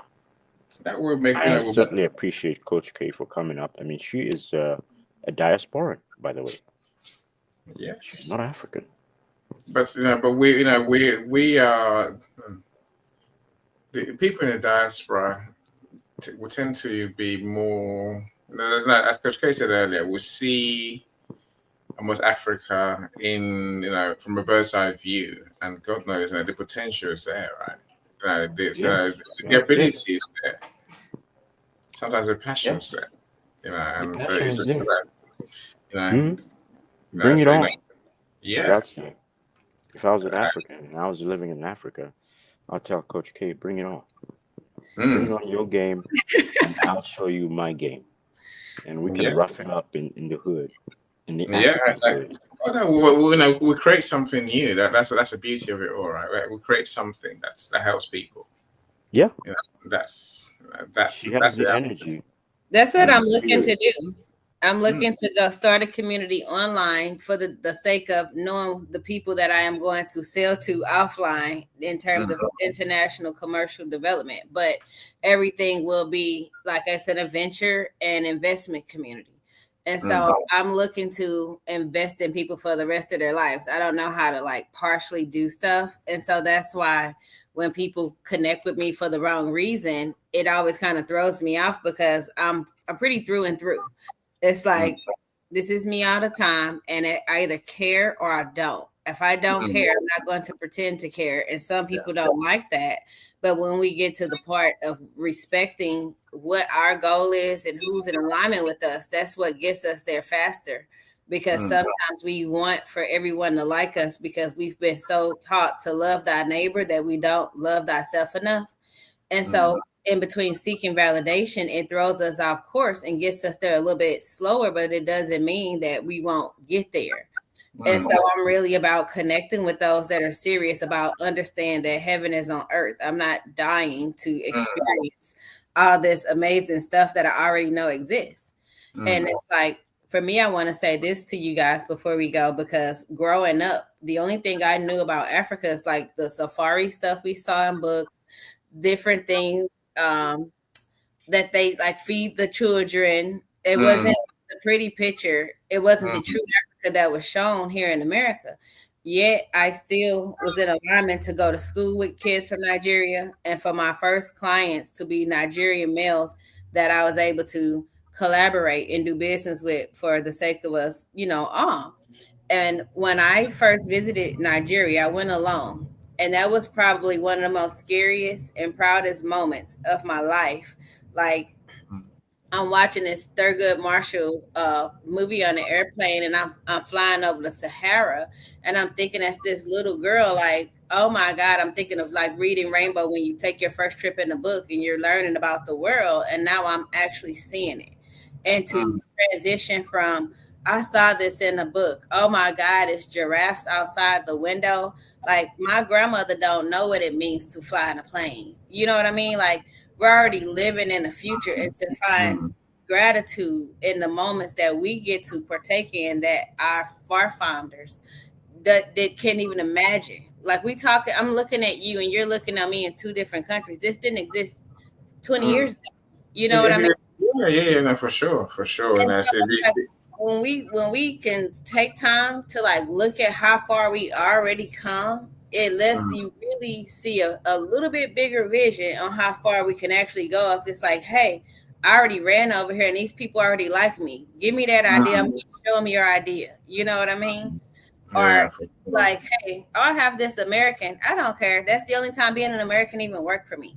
And so when I'm able to leverage that for my community gain to say these are people that respect for unity and want to like do what they can to help and nobody's getting hurt, like how can you say no to that? Yeah, it's like a dream come true, right? Yeah, perfect circle. The people that say no are jerks and I don't want them anyway. Dr. Lisa, say your metamorphosis is on later on. And if menopause, perimenopause is like I guess a thing that you're interested in, we're talking about how to be more badass. Yeah, in menopause and perimenopause, in midlife essentially. Like glad the electric's come back on. I hope we can't do our show later on without electric, right? You know, another common problem in some African countries, but not in Ghana, I dare say. They have electric pretty much going on 24/7. I think we lost power once. I was there for 5 days. You know, I say in Nigeria, you lose power every day, pretty much. But I'm sure it's getting better. That's one thing I tell my African friends. Please, someone solve that. Someone fix that. Someone create a solution for it. I But don't they want generators. solar panel there, and I don't know why people don't like because the generator thing. That's like breathing in so much generator fumes is. Yeah, and you're paying for petrol. You're paying for the fuel, right? They call it fuel. You're paying for petrol, diesel. I think, and they said, like you say, the pollution is extraordinary. There is solar power. I don't know. Maybe there's an inability to store energy, but you can store energy these days. They're getting better at it. I think it's probably a matter of not being able to charge for it, but that part, like in America, we still have to. There's still a charge that you associated with solar panels, so the government can still make their money. But it's like, come on, like I want to tick the wrong person off because I plan on going back to Nigeria next year. But they're meant to still make money and even influence people to get solar panel for constant electricity. because if it's working in places like Ghana, because they kind of did that city that uses solar, it will absolutely work in Nigeria. Yeah, and it will transform Africa. To be fair, so but Mother Africa, give us the way to have power, 24/7 power. That's what we need. I can't say that enough. Look, my friends, thank you so much for spending your time with us. So we're back again in 2 weeks' time. If I'm lucky, we're gonna have Coach K and I talking about one of our thinking differently topics. But I thank you, Coach K. I thank you, Mr. Calm. To Latifat, you've been a true genius. Thank you so much for joining us. Everyone that's joined us today, Mufon. I can't thank you all enough, right? There's many more people, who are here. So to Deborah, I see you. Alavine was on stage. Rob, thank you, everyone. So do enjoy your week. So it's too early, right? Enjoy your weekend. We'll end a new month starts on Friday, I think. What's November going to bring to us? Look, enjoy your day. Thank you. Obviously, connect with people in the comments. Connect with Coach K. Connect with Michael. Connect with Alvin. Connect with Festus, and connect with Top Lover as well. And that's how it is. No, we can't collaborate. We don't talk to anyone. So let's learn to connect and then talk, meet. I say bye, everyone. Thank you so much. I think I could get my son from his judo class or jiu-jitsu class. So take care, everyone. Bye. Every step forward is a new beat to your drama. She's success with Global.Media.com and celebrate it with or without champagne or rum. She's success with Global.Media.